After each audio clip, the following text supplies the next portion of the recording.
We live. We are live. Hey, welcome to the Factz podcast. I'm your host, Lula, Full Squad in the building.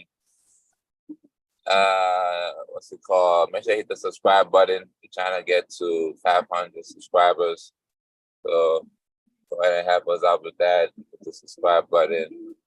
People that be watching it, I know that we have like about 12 to 15 people that I know guarantee when we post, they come to watch. So y'all do me a favor, go ahead and just play it.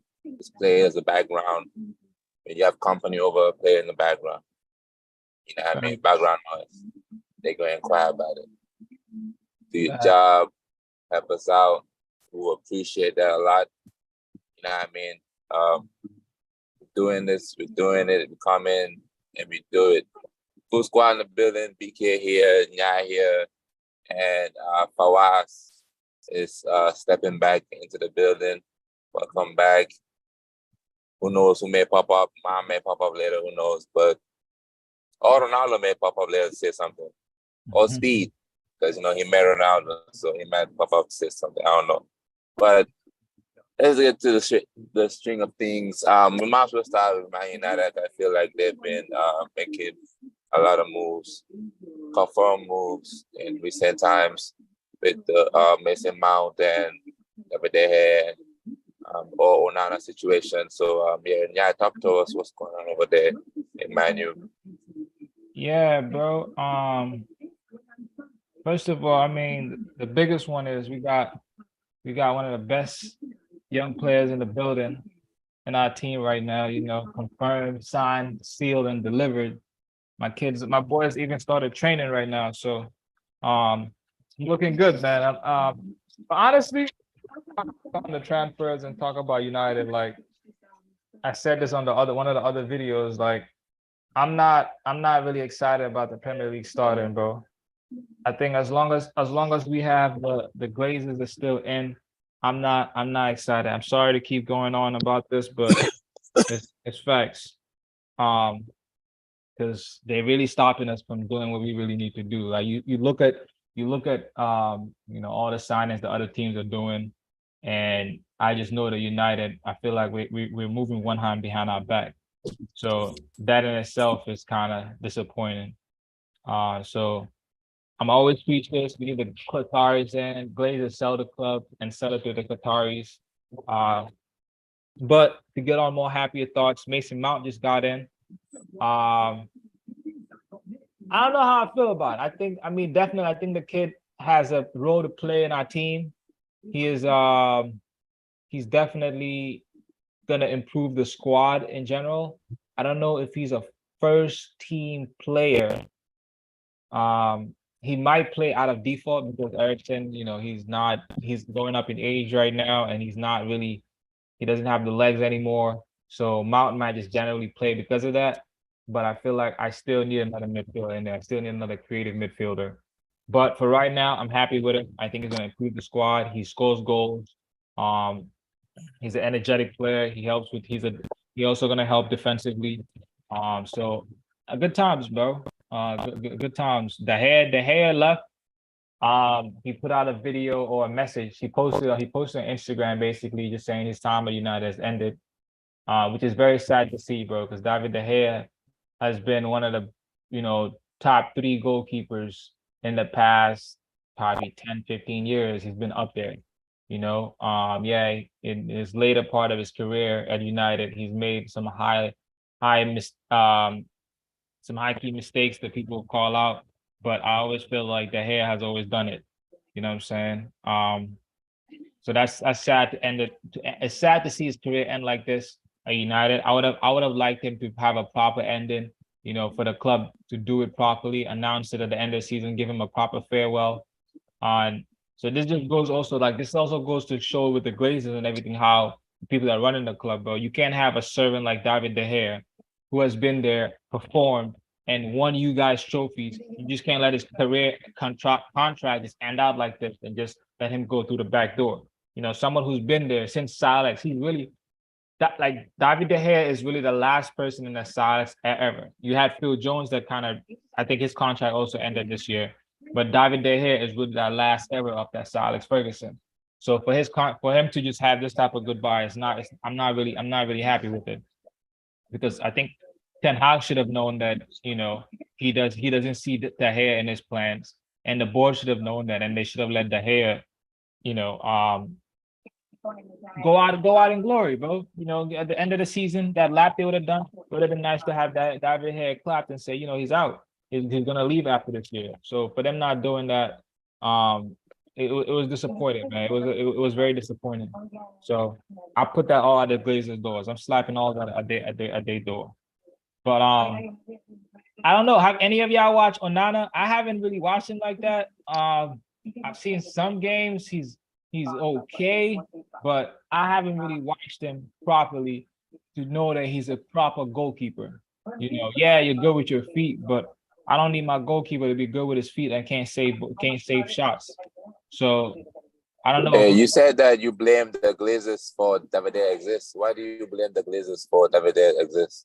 I mean, I blame the Glazers because it's under their stewardess. You know what I'm saying? It's on the like all of this, like this whole cloud of, first of all right, good. I'm at, let me rewind, right? When you're the owner, you have to be responsible how your club is run, right? So all this is, I'm blaming it at them. But to get more specific, right? With this selling of the club, it's brought in a shadow where like we can't really make moves. I'm pretty sure where like Ten Hag doesn't even know how much money he has. The John Moore was talking about, his hands are tied on certain things. So I'm pretty sure that whether they were going to extend his contract or give him the money, all this is fall under, like, they don't really know what they're doing. So personally, I lay the blame at them. Do you think, bro, isn't this not more evidence that these Qataris are not coming even in the summer? That this deal might even get done next year. Yeah, I don't see this getting done. I'm not gonna lie, it don't look like it's gonna getting done. That's more of a blame the Glazers as well, because you kind of know where you've been know who the people that wanted to buy. You've been like all these different rounds they wanted. It's the same three people that've been coming, bro. You got the little Elliott group that said they're gonna provide financing for the Glazers or whoever buys the club.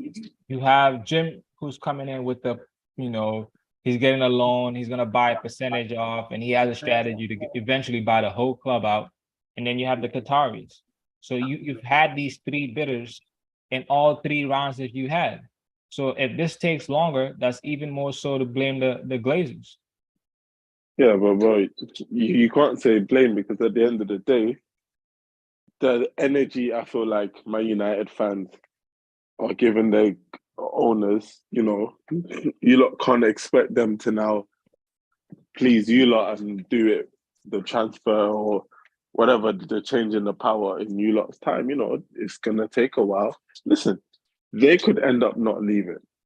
Them not leaving is still an option. So I think you lot, like I said, I personally, I don't see anything getting done in this, because remember the season starts in August.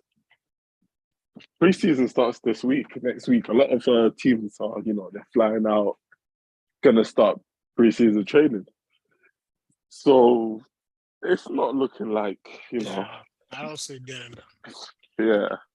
I don't know. I mean, we could be wrong. You haven't told me anything that I can't blame the Glazers. I feel like everything you're saying, I can still blame them, bro. No. Like, yeah, but then, the club is in a position right now that you're holding the club hostage. So if I can blame you for that. Yeah, but how they holding you lot hostage when they've spent 60 on Mason Mount, about to spend 55 on Onana? There's rumors of a striker, what's it, Hoyland? I don't know if you Rajmos Holland or something like that. Yeah. So does they're not, all these is the money the club is generating, right? Yeah, but they're spending money though. I see that, and that's why I never got the argument with the Glazers stuff. Even though it's money that the club makes, they're still spending like $1 billion on the club. Even So if they're even not they're not. Well, that is still a lot of money. you're having owners invest in the club. The Yeah, but it's Glazers not not like they're invest. not going out for the big players. Like, it's not like they're not trying to. I don't get it. See, if you say like owner that does not spend money, I think Arsenal under Wenger. That's what I think about owner that does not spend money. But you guys Indeed. still go spend 100 million every season, spend all this money, but you complain. I don't care if it's money that the club make. There's still money that they're spending. So wait, so okay, Because wait, they could choose sorry. not to spend if they they could choose wanted not to. to spend it, right? Wenger didn't spend anything on the Arsenal. Like, he was buying like 20 million, 50 million player. Like, he couldn't spend it. Like, that's what I think when I hear about owners that don't want to spend, not you buying Well, Anthony they're not running the for club 100 properly. million So and I saying can tell you a your lot. owners don't They want to have. spend. So wait, all right, so wait, Marvin, let me ask you this. Is you, this is not United, I wanna ask you, is your issue with the Glazers, is it not that they're not spending money, it's that it's not being spent the right way or not? It's all of it, bro. Yeah, you could. One, all it's of not it. being spent the right way, right? You gotta look at you. There was a United. There's a United before Ed Wood. There's a United. There's a Ed Woodward United, and there's a post Ed Woodward United, right? You can't compare the two. Ed Woodward United was spending United's money, but they spend it recklessly. They literally just buying whoever they want. You get a Falcao that's just coming out injured. You get a Zlatan brother trophy, yes. You're buying all these Di Marias, all these different. There's no strategy on it. And then there's the Shabako that have with Hall under Herrera. Then after that, you're having like you hiring this manager, you find this manager, you're not investing in the proper squad, and you're being played around. I can tell you, I can even bring it back to when Fellaini, you danced around the whole season, then go spend more money that you needed to spend when you could have bought him 3 weeks earlier, significantly cheaper. Skip ahead. I'm just trying to give you an example at the beginning, and then you can have another signing where you went in with Sancho. The whole season you're dancing around with Sancho just to spend the same money, right? So you're not properly investing. I saw you spend more. You could have probably spent more, but maybe more than they were originally asking. I don't know, but I think they end up spending the asking price for it, right? So they haven't really like run the club properly, bro. So is that down to the Glazers or to the scouting department? I blame the Glazers, bro. I don't know. There is like, it's the same thing as Chelsea fans blaming Todd for stuff that goes wrong at Chelsea. When they've put football people in there, they just owners. I don't know what the hierarchy is at Man U, because I don't follow Man U like I follow Chelsea. But if they have football people in place, they have a director of football, they have a scout, they have other stuff, and they are providing the money for them. How is the misdoing or the mismanagement of that money their fault? So let me say, so Mom said in the comments, right? Glazers don't spend their own money. That's the biggest problem. He said they spend money from club's revenue plus debt. It don't matter. It's still 100 million a season. But that's the thing. Okay. Do you know what? Yeah, I hear what you lot are saying. But for me, my only kind of place that I don't understand is how can you lot? I think, do you know what it is? Yeah. Can I say this? Is it the lack of trophies? That's why you lot are really kind of finished with them. Let's be honest. Like, is the lack of success? No, but is the lack of success, because I've been saying this and I feel like maybe it's only coming to fruit now. Like, the lack of success will start to wear you lot out, and that's you lot as fans. Like, do you think the lack of success is why, you know, you lot are? I don't know how to say it, but like, is it not winning? Is that why you lot maybe kind of say, okay, you know what?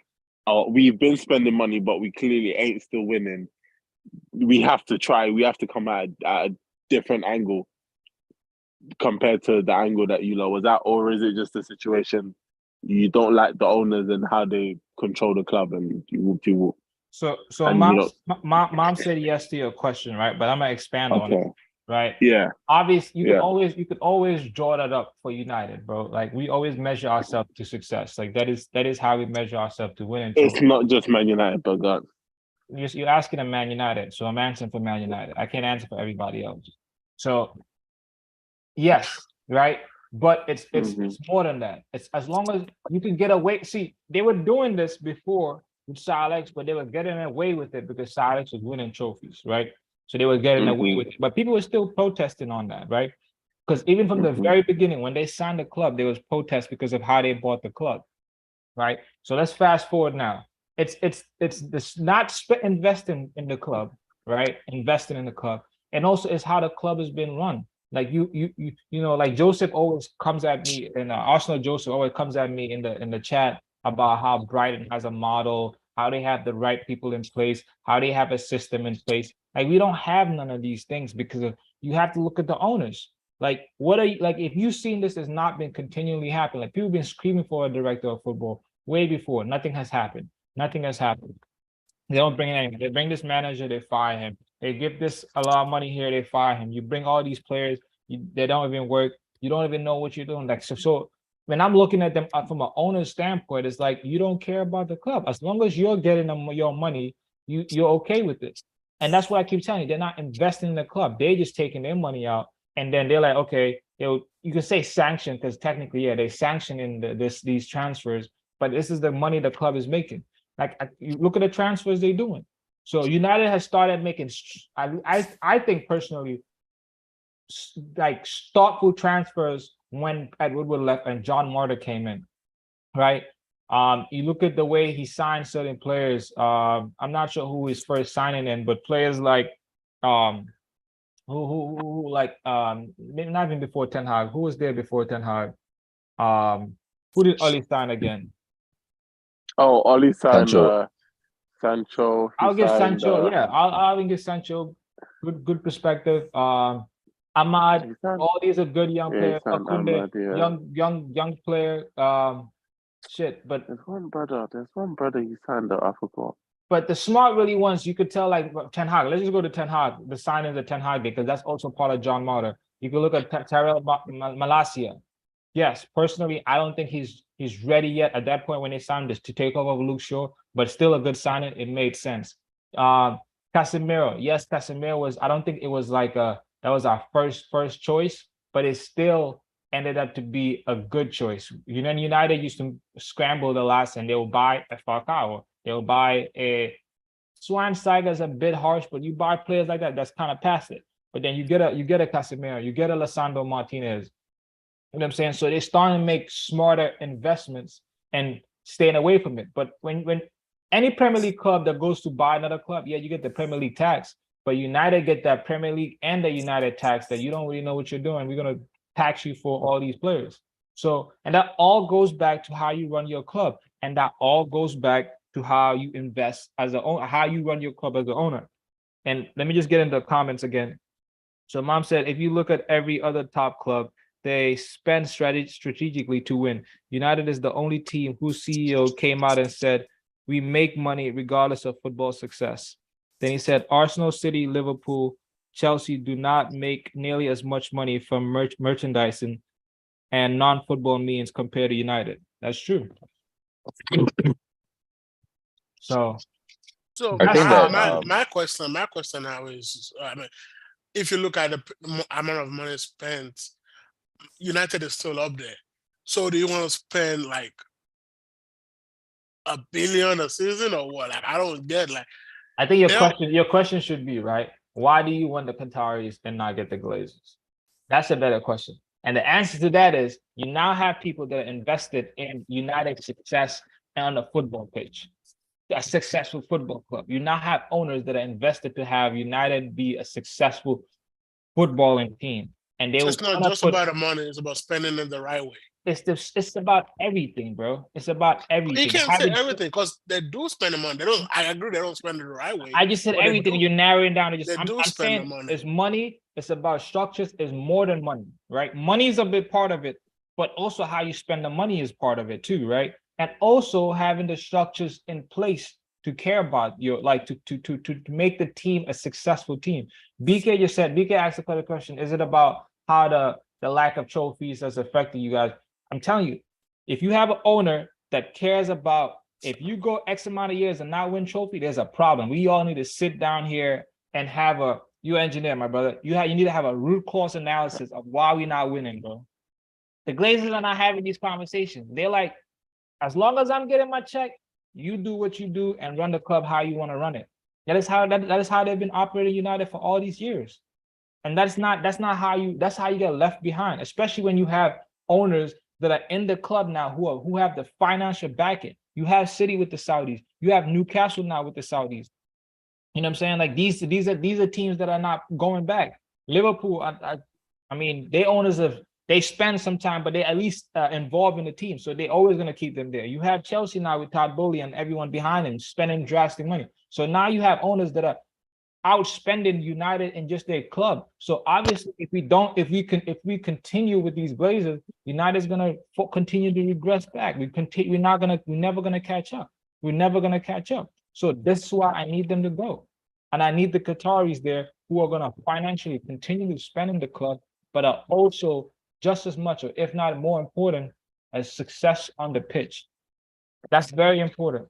That's very important. And how you get those successes is everything. You need the structures behind it. You need the right people in the place, and you need to focus on winning, bro. You need to do that. What I'm seeing with what's happening at United is that they are trying to fix the wage structure of what's going on in the club. That's why I asked you why you blame the Glazers for the David De Gea situation. Because David De Gea, what happened was they offered him a contract, he accepted it, but then Man United took the offer last minute and offered him even way more reduced wages for him to take, which then was not accepted. I think that Man United is attempting to reduce your wage structure because your wage structure is through the roof. It's like all over the place, right? If you look at the situation with Marcus Rashford, that's why Rashford still hasn't signed his contract, because he's already on high wages. And now, if David had accepted that wages, now Rashford like, nigga, if you're giving David De Gea all that money, then I expect to get this money type shit. So I think that's what's happening right now. Your wage structure that is people are trying to fix it. But my whole thing is, it seems like Ten Hag is getting exactly what he wants. Last summer, all the players that were signed, I feel like Ten Hag green-lighted that shit. This summer too, Ten Hag is green-lighting too. So when you tell me that the Glazers need to leave, I understand you talking about the whole shenanigans shit that fans don't care about. But from a rival's point of view, I'm looking at it like, well, Ten Hag is getting what he wants, so what's the problem? I understand you may want Qataris, but what is the actual problem if your coach is actually getting what he wants?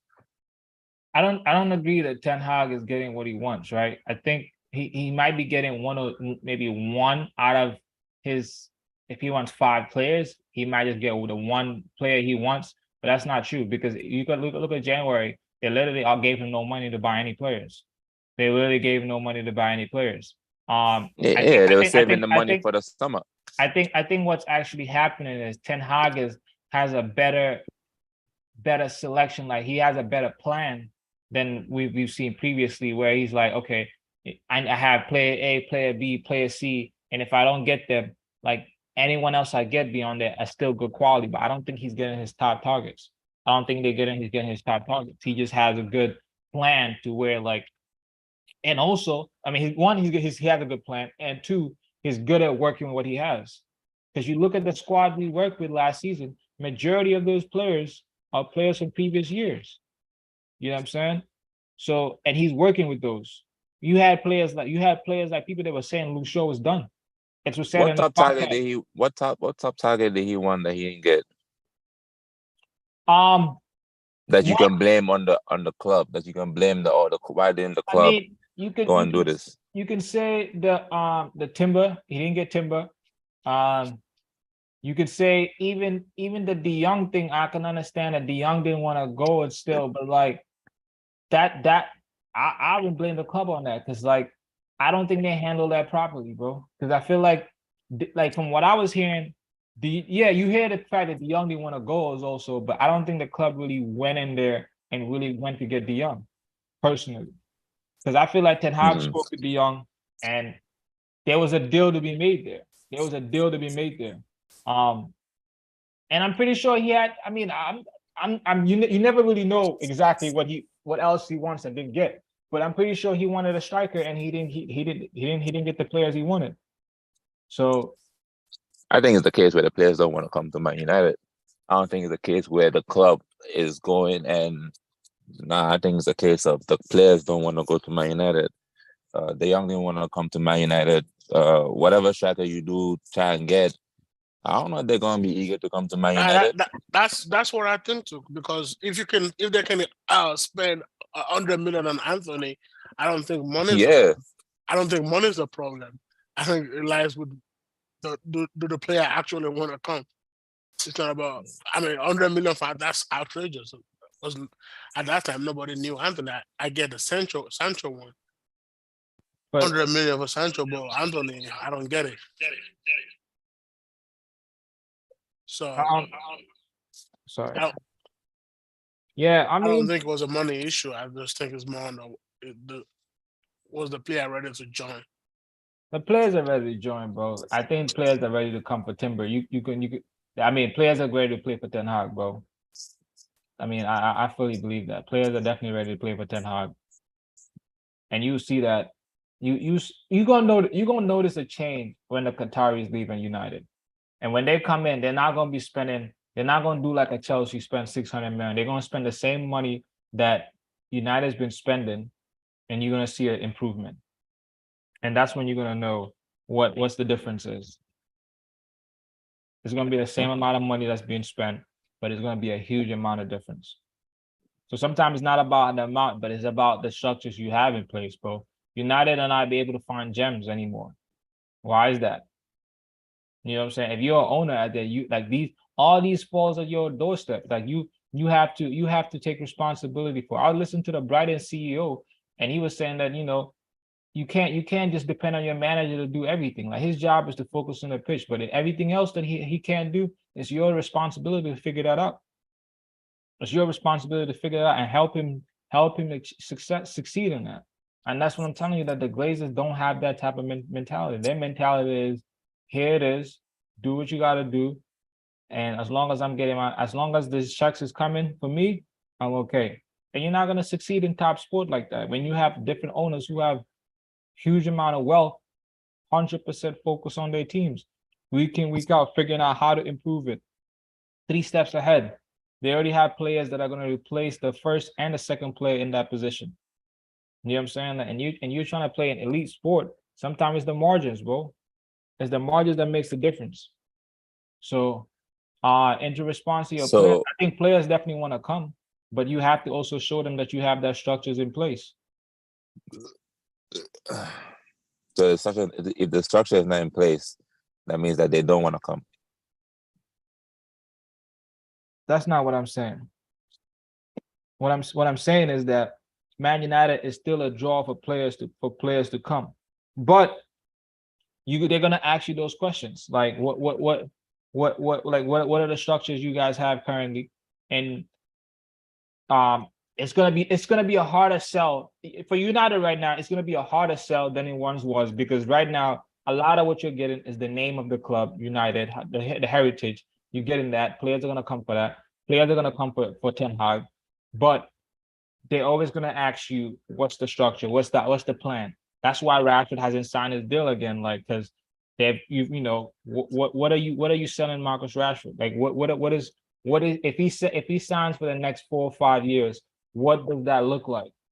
You know what I'm saying? What does that look like? What's the plan behind it? Rashford has seen Louis van Gaal as a manager. Rashford has seen Mourinho as a manager. Rashford has seen Oli. Rashford has seen Ralph Ragnick, Tadic. So he's seen all this manager in his career. So like, I'm not mad at him for having these difficult conversations. I think Rashford 100% wants to stay at United, but he's also having it's just not about money. It's also having like, what are you gonna do if I sign this contract? I'm literally giving you my best years and like my last years for my footballing career. what are you going to do for me? How are you going to help me achieve trophies, win trophies? And I think these before you don't really have these type of conversations.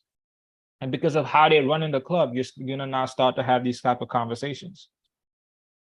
Okay. Okay.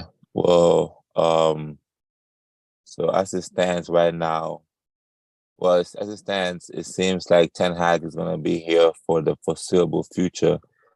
That's what it seems like. So success under Ten Hag, I'm guessing that Ten Hag will have to win a major trophy in the near future because your heritage is expiring. That whole heritage talk is all expiring because at this point it's becoming ancient. So when do you feel like Ten Hag will deliver the Premier League to Man United?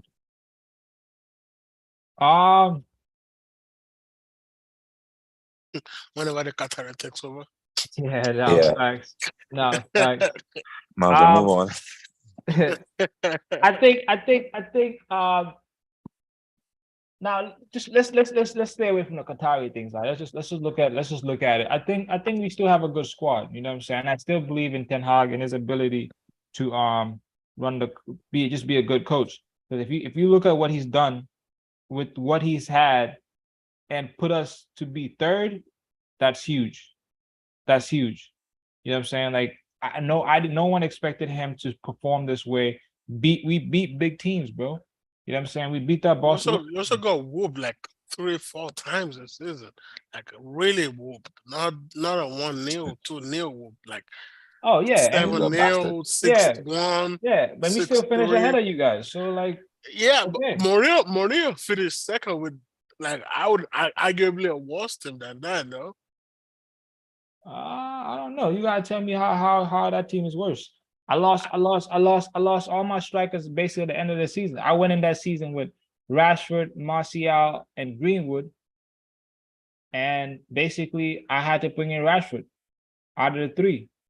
Those are my three strikers. I lost all three. Martial barely played and Rashford played. And he figured it out. I went the season having to sometimes play Luke Shaw as center back. You know what I'm saying? I don't remember the squad Yeah, on that. so why is that negative? I don't remember the squad on that Mourinho, but I think Mourinho did not have the squad that Ten Hag had, and he was second with it. So, like, Ten Hag, good manager, he did a good job, but with the current squad you have, I don't think you're getting near the league. No, I think you know, I want to see improvement again. I think we can put up a challenge again this season. Wait, and last season wasn't a challenge, just to be sure, just to be clear. Last season wasn't a challenge. Okay, fair. We could put in a challenge this season, and I win another couple trophies. You know what I'm saying? Like,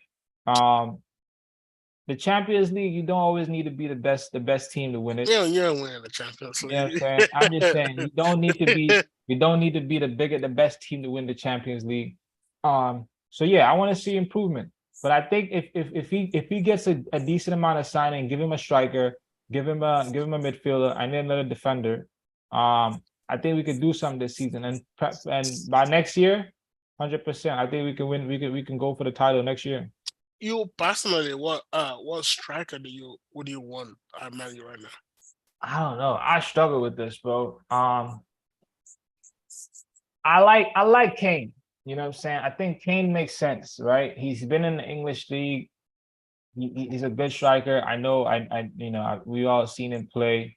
The other two they've been talking about, the Osimhen thing. Osimhen's risky. There's the Danish dude, Rasmus. Yeah, Rasmus. He's also young. You know, he's had one good season. But I think he might be the cheaper amongst the three. You know, if you have to get cheaper is still like almost 80 million or something. That's why I said he's the cheaper amongst the two. You know, he's the cheapest amongst the two. Yeah, that's still I know, man. So I don't know what is going on with Osimhen though at Napoli. They're talking 150, 160 million. I think that they're gonna price him out of a move. That's what's gonna happen. They're gonna price him out of a move. How long is this contract for? They're gonna lose him on a free sometime. Yeah. I mean, I don't know, but I don't think he probably has like 2 or 3 years left on his contract. You know, I don't think his contract is going to end anytime soon. I think it's going to end in like 2 or 3 years. So I Yeah, think but they run Napoli the still risk. They run the risk of him not performing this this good next season, and his price goes down. yeah, I mean, yeah, that's true. That's true. I mean, it depends on how he feels also. Like, I mean, if he feels if he feels like he's done with Napoli, he can cause a fist, and then they can probably move him on. But I see that, you know, if Napoli ends up like just pricing him out of a move, I can see him just putting his head down, you know, because this is really the first time he scored this amount of goals, right? Right, So right. if he does it again, those questions of like, is he really one of the best goes away. And at that point, he might be cheaper and then he can move next season. So that can be a strategy for him. He's still young, you know. He's not at the point where if he doesn't move right now, it doesn't hurt his career. So I think Napoli in a strong position to hold out. Harry Kane is in a different position. I think Harry Kane definitely needs to force his way out. I think Harry Kane for his career, if he wants to win anything in his career, he has to leave this year. Yeah, but only Bayern is bidding for him right now. I don't think he wants to. Yeah, I don't think he wants to leave because it's like 40 goals left to break the all-time record or something. So I don't think he wants to leave the Premier League until he breaks that record. Personally, that's what I think. I don't I know what's going. mean Obviously, I don't know what's going on in his that, mind. that might be right. I've heard those too. That might be right. And if that's the case, I'm really looking at him like, what the heck? You know what I'm saying? Because like you're in a position where if you move, you have the chance of winning trophies, or you could stay and Right, break. but winning You could trophies at stay. Bayern, that's like winning trophies at PSG. Like, I Nah, know it counts, but like nah, bro. they're gonna win it. So, It either so, get Kane or not. so They're let me gonna ask you win this. it. Let me ask you this, right? For a while, you would you rather win trophies at Bayern and you never know what you can do in the Champions League, or would you rather stay at Tottenham and break a record? I mean, I would go for that record. But Alan Shearer, he didn't win any, I don't know if he won anything at Newcastle, but you He still hear won his the Premier name. League. He won the Premier You League. still hear his name. But you don't hear his name for winning the Premier League. You hear his name He won the Premier League. for being one of the for being the highest goal But scorer he won in the trophies. whole league. But he's won trophies. I don't know. Winning trophies at Bayern, I mean, he's won trophies. that's a given. I But don't no, like you can't. if it goes to United and win trophy, then yeah, that's a trophy that they actually need you to get. But either Bayern gets Kane or not, they're gonna win the trophy anyway. So it's not as crucial to that trophy So, as it would be in the Premier League. but let me say this though, like, so you're saying getting that record is more important than winning a trophy at Bayern. Yeah, specifically at Bayern, like winning a trophy anywhere else, then yeah. But specifically, if you have to choose between getting that highest Premier League goal I status disagree, bro. or going I to Bayern to disagree. win a trophy, I I disagree. think I think the Premier League one is like, I mean, anybody wins a trophy at Bayern, that's a given. So what happens when like there was Gary Lineker is not in one of the top goal scorers because of when the Premier League changed. Because before it was like the first division, but the Premier League changed and all those records were scrapped. Right. So, like, who knows what's gonna happen? The Super League almost took over. I mean, When the Super League trophies get scrapped too. When they do it, you still have those. No, when they count the Champions League right now, they don't count the European Cup with it. They only count the Champions League. They don't count when you won the But they're not Cup. taking your medals away, bro. You won that trophy. You know what I'm I saying? don't You won know. that trophy. You won that trophy. You won that trophy. So it still counts. So for me, I mean, again, that's your opinion. You know, fair. That's your opinion. For me, you can never compare, because like a lot of people could have broken the Alan Shearer record if they didn't chase trophies. If people just stayed where they were, comfortably, score a shit ton of goals, and it's done. Go home, right? But people made moves in their career to go and win, to put themselves in a Yeah, better but it could make the position to win. move to another Premier League team. I don't think Bayern. I think it should leave Tottenham. I think it should leave. Yeah, given. But I don't think it should go to Bayern. I'm not saying that he has to go to Bayern. I'm just saying that Harry Kane is in a position. I was comparing Kane and Osimhen's positions right now. Harry Kane is in a position in his career where right now, especially this summer window, if he doesn't leave right now, his chance of him winning a trophy again is almost slim to none. I think he has 1 year left after this in his career, in his contract. Yeah, I'm not even sure. I think he has like 2 more years, including this one. So yeah, there's a chance that eventually, let's say he could finish his contract out and go on a free and then go and win. That's possible, but that's just you taking a chance, bro. Right, You taking a right. chance, especially when you see what happened with Tottenham last season. And I feel like Tottenham on the downfall now. Like that team they assemble now is really Yeah, that team is horrible. That team is like horrible. Son. I mean, I don't see Son performing at that level where he performed before. So again, so I'm looking at this for Kane. Like, why are you staying? You're only staying for the record. You're only staying for the score goals. You just brought this new Celtic manager. Who the fuck knows what he's gonna do? Like, who the hell? No one really knew about it. So I don't know, bro. Chelsea fans know about him because I think it was on the short list when we're looking for managers too. Oh yeah. I've never heard of him. So, but yeah. Nah, Spurs, they've been making some good signings though. They have been making like signings that they actually need. I think Yeah, but they Spurs make it. might I don't know. I don't know. Their signings are like weird signings. Names you it's wouldn't signings think. that you don't really know, like you don't really Right, you know don't their really know. name, You don't but really know their name. They it's just make signings sign. that they actually need. It goes back to needs over wants. And right now, they are signing players that they actually need. I think that Spurs is going to actually surprise a lot of people next season They because sign they players did that they good in need the transfer before. market.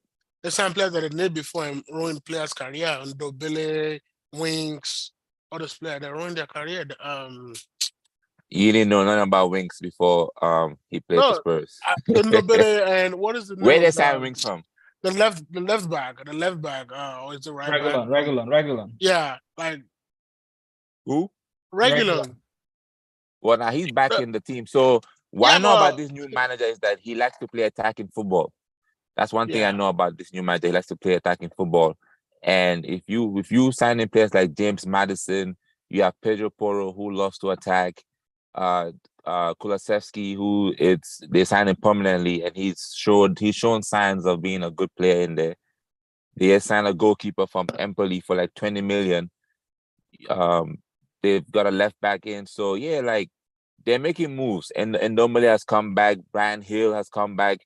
What's his name? Lo Celso has come back. Regulon has come back.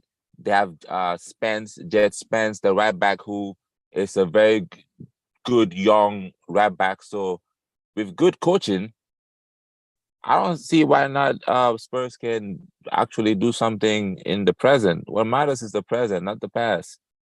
So it seems that they're making the right steps. They got a coach. They're backing the coach. They're still active in the market. I see they trying to go get Vlahovic and stuff like that. So you never know, really. You never really know. So again, They could surprise a lot of people. we're bringing this up to Kane, right? If you're Harry Kane, are you willing to bet again your career? Because it's not the first time you bet again on Spurs. Are you willing to bet again on Spurs to win you a trophy? Because that's what we're saying. On top of whatever you're doing, Can City are building again, Chelsea are building again, Liverpool are building again, United are building again, Arsenal are building again. well, he's a free agent next year. Kane. He's a free agent next year. He's what, 31, I believe, 30, 31. If I was Kane, okay, so I'm going to buy. I do feel what Factz is saying. Him going to buy and winning there, it's not something where it's like magical. You know what I mean? Not something where I'm gonna look back and be, oh yeah, remember that Bundesliga that Kane won? No one's gonna be saying that. Only the Germans really. That. Yeah, like maybe go to Dortmund and win them a trophy. Maybe then we could be like, remember that Bundesliga Kane won for Dortmund. So if I was Kane and I know he still want to stay in England, I know for a fact, I would wait one more season, let my contract end out, and then have the choice of whatever club I want to go to, because I'm gonna be a free agent, and be like, you can sign in January too. When it comes, like, you can do a pre-signing in January if Spurs are not acting well. So I think you should maybe stay. Maybe Chelsea can get him. I don't know. Nah, not Chelsea, but why not? You wouldn't take him at Chelsea right now? Nah, there's too much Spurs affiliations going on. From where? Oh, it's Poch. Pochettino. Yeah, let's talk about that, man. How y'all feel about Poch, man? How y'all watch? Yeah, Optimistic. He's saying all the right stuff. I hope he can transfer that to the pitch. At least it fills me with confidence more than Porter did, because Porter was like, we're gonna compete, we're gonna try to be there, but like Poch is like, we're gonna fucking win everything. So if you can't transfer that confidence to the pitch, I'm fine with it. But at least it's giving me vibes right now. it's giving you vibes. Oh, definitely. Like, it's saying all the right things. It's saying like it's gonna turn Modric into a monster. It's gonna work with Enzo. It's gonna work with other young players to turn them into monster. So it's saying all the right things. I hope he can transfer it. All It's these the things to same the manager pitch. that said winning trophies is not important. Yeah, but it also said it's changed since it was at Spurs. Oh, I don't know. There's certain things you just can't change in your DNA. Nah, bro. it started. Ted Deans compared it to Porter the same time. Man, Porter was like very depressing at press conference. Like, the only time Porter gave me vibes was when, I don't know, somebody asked him about Champions League and they were like, oh, we're gonna win the fucking Champions League. That one liner, that's the only time in his whole Chelsea managerial career that he gave me vibes. Every time he's always talking like he's giving up before the match even started. And you can tell how that translates to him on the pitch. Because if you've given up before the match starts, you go 1-0 up, you pack the bus. That's what it did. Like, he goes 1-0 up, brings Conor Gallagher in, and literally pack the bus. Like, we have no striker anymore. And he does that like 3 games in a row. And like, you can see like the personality of a manager reflect on the pitch. And if your player feels that, they're not gonna be confident. But let me ask you this: like, how do you feel like Pochettino is going to change? It differs from like Graham Potter. Confidence. Players need confidence. If I'm a player, I'm hearing my manager like literally give up before the match starts, like, I'm not gonna go and perform. It's just like, that's just human brain. But if your manager is telling you, I'm gonna, like, it's literally telling the media ask him about Modric. It's like, I'll talk to him and we'll work out a plan for how to turn him into a beast. Like, basically, like, that's not exactly what it said, but like basically that's what it said. If you paraphrase it, we're gonna work on a plan to turn him into a fucking beast. Talking about Madueke, he said, we're gonna work with him one-on-one. He talked about Enzo. He talked about everybody. Is like, said, we're gonna work with them one-on-one. We're gonna make sure that You're still missing one player though. Sterling. Your number one player. Wait, what player? Who's the highest signing player? Who's the highest? Lukaku? Yeah, there we go. Nigga. He talked about Lukaku. He I did heard talk it. about Lukaku. He did Yeah. talk about Lukaku. He did. He said it's gonna, like, he said, as far as this concerned, Lukaku is still a Chelsea player. How you feel about that? It's gonna come. I don't want Lukaku in my club. Even if it turns him into a beast, even if they said they're gonna have a talk and talk about what his plan is for, but he's done so much shit to Chelsea as a club. Like, I don't even want him anymore. I don't care if he's gonna perform like Haaland. He's been like, he's going to the media and literally saying, I don't want to play for Chelsea. So why would I want you as a Chelsea fan? He's been going to the media telling them, I want to play for Inter. He's made it publicly known. So why would I want that shit in my club? Lulu, what you saying about play?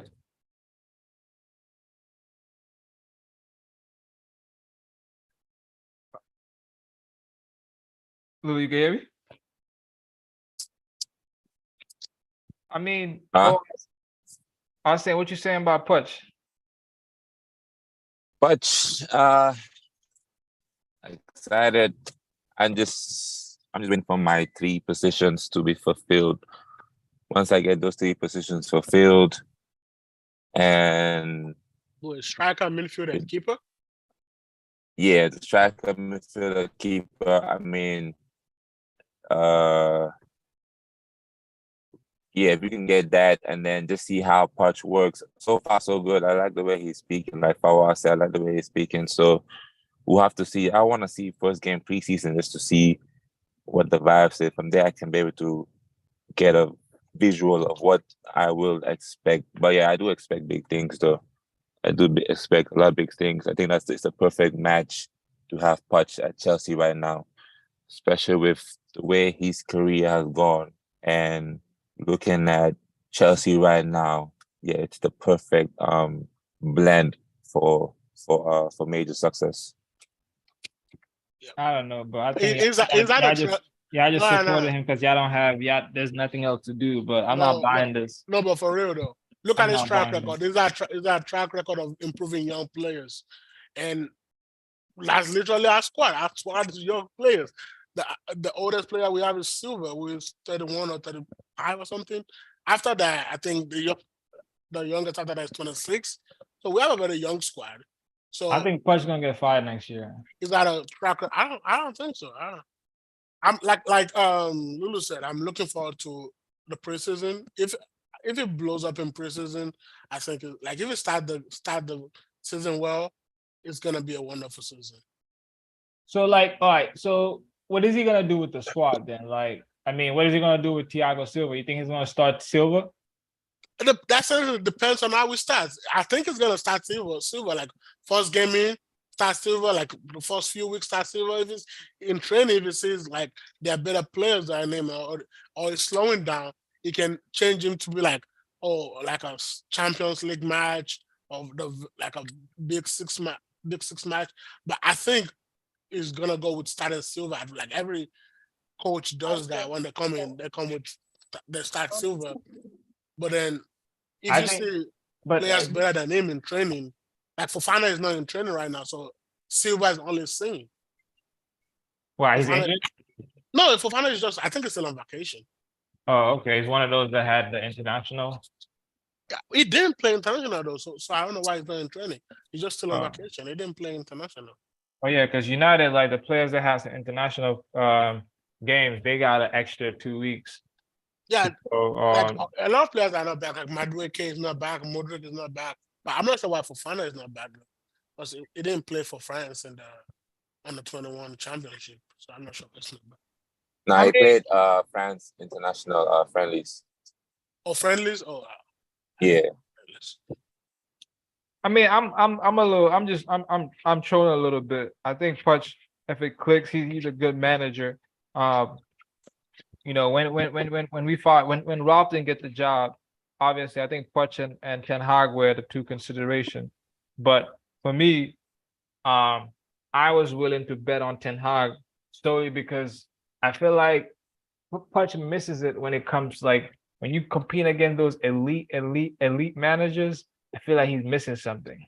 What does it You know mean what I'm though? saying? He went to I the. don't know. I don't know. It took Spurs to the Champions League final. I don't know. Spurs. There's something that he misses. You know, that something in his brain told him to say that winning Champions League, winning trophies don't matter. I think things like that is just there's just something. There's a smell of like he's gonna get there, but he's not gonna get it over the line. You know what I'm saying? That's how I felt personally. I'm just saying for United, right? And I still look at him like that. He has to actually do it for me to change my opinion on him. I'm pretty sure now with you y'all Chelsea fans, so y'all definitely gotta ride with him. But if y'all being honest too, like I'm pretty sure like Patrick's not also y'all first choice. You know what I'm saying? Don't do that. Don't do that. It wasn't my first choice, obviously, because of the Spurs link. But like, if you look back at it now, I don't mind it because he's your manager now. Because he's signed the dotted line. He's the manager. You got the other two guys.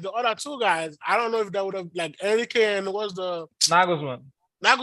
Like Nagelsmann got rejected by PSG too, so there must have been something there. There must have been something there. So I don't know what is wrong with Nagelsmann, but he got rejected by Tottenham, he got rejected by Chelsea, he got rejected by I don't know if he PSG. got rejected by. I mean, you could get rejected by demanding things.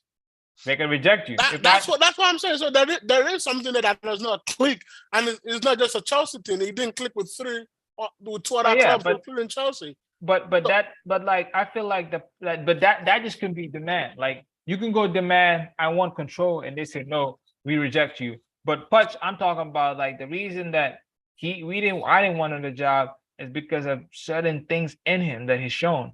It's like that's what I'm talking about. So, and I'm pretty sure if you're being honest, if we fast forward, if we go back in time, you would have taken Nagelsmann over Putch. Don't do that. And let's be honest. Let's be honest. I wouldn't. I never wanted Nagelsmann, so I wouldn't. Well, what has Nagelsmann achieved though? That's my question. I would have taken This nigga Enrique. didn't even know who Nagelsmann before he went to Bayern. I would have taken what team did Enrique, he but I coach don't. I before wouldn't have Bayern? taken he was Nagelsmann. Leipzig, bro. What are you talking about? I wouldn't have taken was at Nagelsmann. I would Leipzig? have taken. Yeah, he was at Enrique. Leipzig. What was I'd he have taken before Enrique Leipzig? over Poch. I don't know where he was at before Leipzig. I'm No, not Nagelsmann though. I like And what his did he do at football, Leipzig I like his to make attacking him such a football. great manager? Bro, he was competing at Leipzig, bro. When he was there, he was Competing? yes, he was Did he win competing. a trophy? Well, Spurs was competing when Poch was there. Did he win a trophy? I would have taken Does Nagelsmann have more over Putch. trophies than Pochettino? No, I wouldn't have taken Nagelsmann. I would have taken Enrique over him, but not Nagelsmann. Do you want Nagelsmann? No, I don't know. I want Ten Hag. So why are we talking about Nagelsmann? Because Nagelsmann was being considered as a Chelsea manager. Nagelsmann was never considered as a Man United manager. Do you want Nagelsmann to coach Chelsea? All right. I I don't really want think Nagelsmann to coach Chelsea. I really Do you want think him to coach Chelsea? Poch is gonna do good because like I said, his I track understand. record of developing youth players is there too. Like you can't argue with that. Wait, He, say that again? he has a track record of developing youth players. Who? Putch? Poch. Nah, that's fair. I mean, like I said, bro. Like, Do you know how many youth players we've been like as Chelsea fans, we watch match and be like, you know the talent is there, but they need coaching. Like Modric, you see the talent is there, but you know there's a tiny thing it needs to be coached on where to be, how to move, and things like that. So that's why I think because the way Poch coaches is like a man-to-man thing. He doesn't coach you as a team like this is how you're gonna play. He's gonna tell you this is what you need, and that's what he's been saying in the media. He's been talking about individual players, and he's gonna say we'll discuss what they need to be the best player in their position. But let me ask you this though, right? Are you not worried about him handling egos? Because y'all what egos though? What egos? Oh, you got Sterling, you got Silva, you got Kepa. You're looking at it from the outside. All these players don't have egos, bro. They don't have ego problems. Big personalities. They don't. They don't. He's a big bro. Thiago Silva is one of the best defenders of all time. But being one of the best defenders don't mean you have a big ego. They're not a Ronaldo kind of player. When you start telling them they're not playing 100%, they're gonna have issues. See, that's what I'm saying. You're looking at it from the outside. Stanley did not play for a long time, no issues. Silva did not play for a while, no issues. These players, they're team players. Silva was what do you mean Silva wasn't playing for a long time? Silva didn't play for a while under Tuchel. It didn't like there was matches where Tuchel would say he's not playing because like he's just like not the best for this squad right now. Like if he plays for the back, let me ask you this, right? So let's say a Ten Hag, let's say like a Harry Maguire situation, right? The player's fit, but Putch is like, you know what? You just not in my plans. After the window's over, I think Thiago Silva's gonna take you really well. Nah, bro. No way. What do you mean no? So you think no way? He's shown that he's a leader. He's shown like even his interaction on social media with the other team, he's shown that he does not have a huge ego to manage. Like it's just what is shown from the outside. We'll see. I don't think he can handle a lot of Silva and Harry Maguire in two different stages in their careers. Harry Maguire is like 28, so he is halfway for his career. Thiago Silva is 38, 39 right now. If because Thiago Silva I don't think he's gonna have a problem with Thiago Silva or Sterling. The players I think he would have a problem with left the club. Havertz, Mount. I think would have had a problem with those Eagles. If you say Havertz is not playing, I think there would have been a problem there. But I don't see him having problems. Like, why Mount? Why you say Silva is a Mount? professional. How does Mount have? How does Mount have Silva an is a ego? professional. How does Mount have an No, ego? not like Lulu said, they still have their careers in front of them. So if you're telling them they're not playing, you're gonna have a problem with them because they need to play for their career. If you tell Thiago Silva is not playing, I mean, what? He's 38. He's probably gonna go to Brazil next year. Like that's. What about different. Sterling? What about Sterling? What about Sterling? Sterling is gonna play. Sterling is a great player. You talking about Sterling. See, I had this problem with Sterling, and I said this, right? Chelsea need a goal scorer. Sterling has never been a prolific goal scorer. He scored goals in that Man City team, but that's Man City, bro. Man City put you in a position where, like, damn near.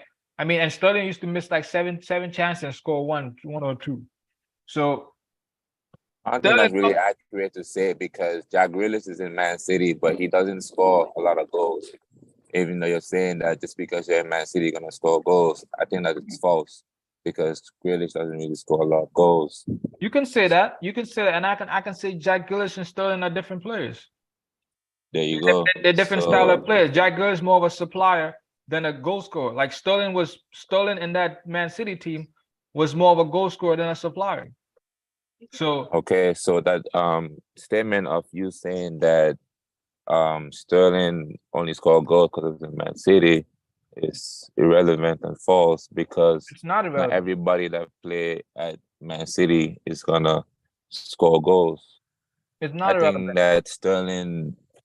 I think Sterling can produce in Pochettino because when he was at Liverpool, he was scoring goals. I mean, he was young there still, so it's just a matter of how Pochettino coaches the guy and puts him into the positions to score goals. He made Son score goals. Who the fuck was Son? No one knows who Son was. You know what I mean? He made Ricky Lambert score goals. Ricky Lambert went on to go to Liverpool. Who the fuck was Ricky Lambert? So I have full trust in Pochettino. If you're talking about a guy who knows how to manage what the players he does have, I would say it's Pochettino because there was a season where Spurs didn't spend no money in the transfer window, summertime and January, and he was still able to give them to be top 4. So if he can do that with trash-ass Spurs, I have no question or doubt that he can be able to do that with a Chelsea that now have the resources.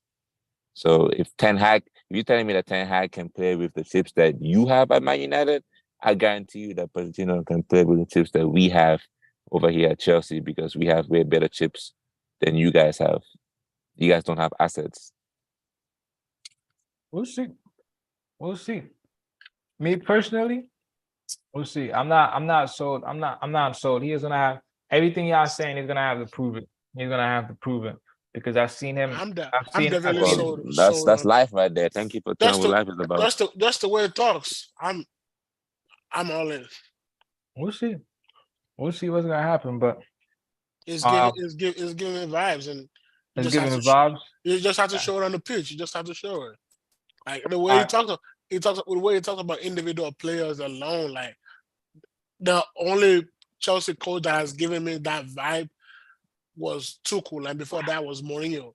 So and they were both successful. So. But what has he said that give you that vibe? I've only listened to one press conference though, right? But he hasn't said. I haven't. What has he said that gives you that vibes? I heard him talk about like the Lukaku and the players. And what he wants to do with it, but I didn't really hear anything. Just the mentality of winning. He said it. I don't completely agree with him, but the fact that he said in the last 10 to 15 years, Chelsea are the biggest Premier League team. Like that's a mentality booster already for me. Like I'm gassed. Nigga like on Twitter. All right, we'll see, bro. I'm gonna come back. Just keep this same energy, bro. When he starts to falter, I don't want to hear no one say Pochettino out. This man don't win no trophies. Blah blah blah blah blah blah. Obviously, if he doesn't perform, that's a Chelsea mentality. It's going out. But Just saying, bro. that's just it. Like if it does not perform, then it's going out. But if it does, I think there's a higher chance of him performing than not performing. Well, let me ask both of y'all this, right? What's the minimum expectation from for Pochettino next season? Minimum. What does he have to achieve at the bare minimum? A cup and top 4 for me. Lulu, what you saying?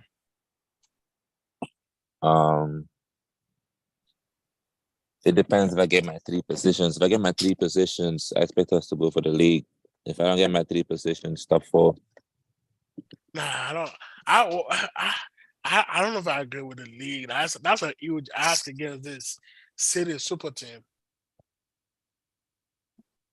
Yeah, I don't know about winning the league, but Unless we get Mbappe, I'm all in. that was Let's gonna, go. that was gonna Let's be my go. next that was gonna be my next question, right? First of all, shout out Mbappe, bro. I see my boy in Canada, Cameroon right now. That's big. There's been a lot of African players going back to Africa to their respective countries. Shout out to Rudiger. I know he's not Gambian, but he was in Gambia recently for the past couple of days. He's been there chilling, talking to some players. And I've seen like Usman go back. I think I haven't seen Onana go back. And that's great. It's great for the culture, man. Some of these players, it's nice for them to go back and touch roots. Especially a player like Mbappe, bro. Granted, one of the best players right now going back touch to Cameroon. I think that was dope. But how do y'all feel about his situation right now, man, with PSG? Because the owner actually, or the CEO actually came out openly and said that, you know, we need to figure the situation out because he's not about to leave on a free. They're backed into the corner. If if nobody bids for him, unless they're gonna sell him for like less than 100 million this transfer window, if nobody bids what they want, like I'm pretty sure they want maybe up to 150 or 200.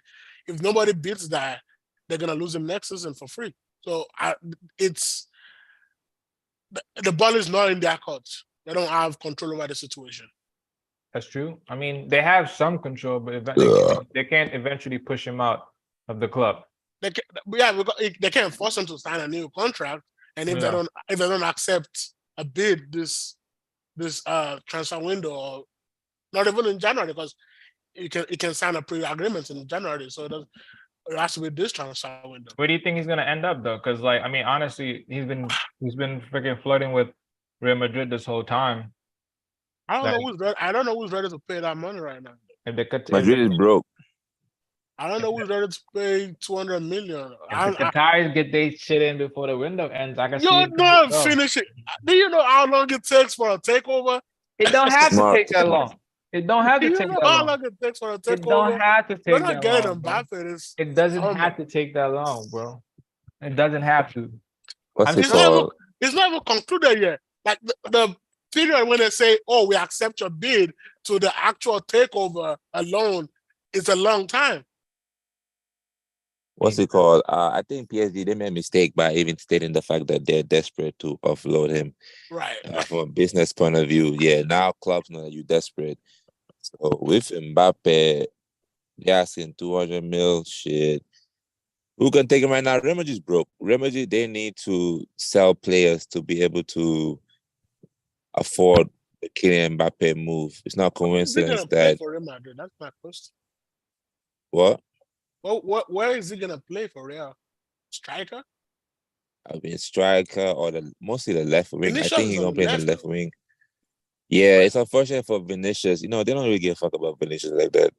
Vinicius will have to adapt and play on the right. That's if he really wants to stay in the team. He will have to adapt and play on the right. Rodrigo on that right side. Rodrigo's good. Hey, they're gonna have to fight it out. That's gonna be the battle of the fittest. But whoever wins, they don't care about Vinicius like that. I see Vinicius, out of Vinicius and Mbappe is going to end up at Chelsea. And that's what I think. I think Chelsea is the only person that can afford Mbappe right now. I think it's Mbappe going to Chelsea, boy. It's like the Kai Havertz situation when we bought him. A lot of clubs want him, but Chelsea were the only people that could afford him in that transfer window.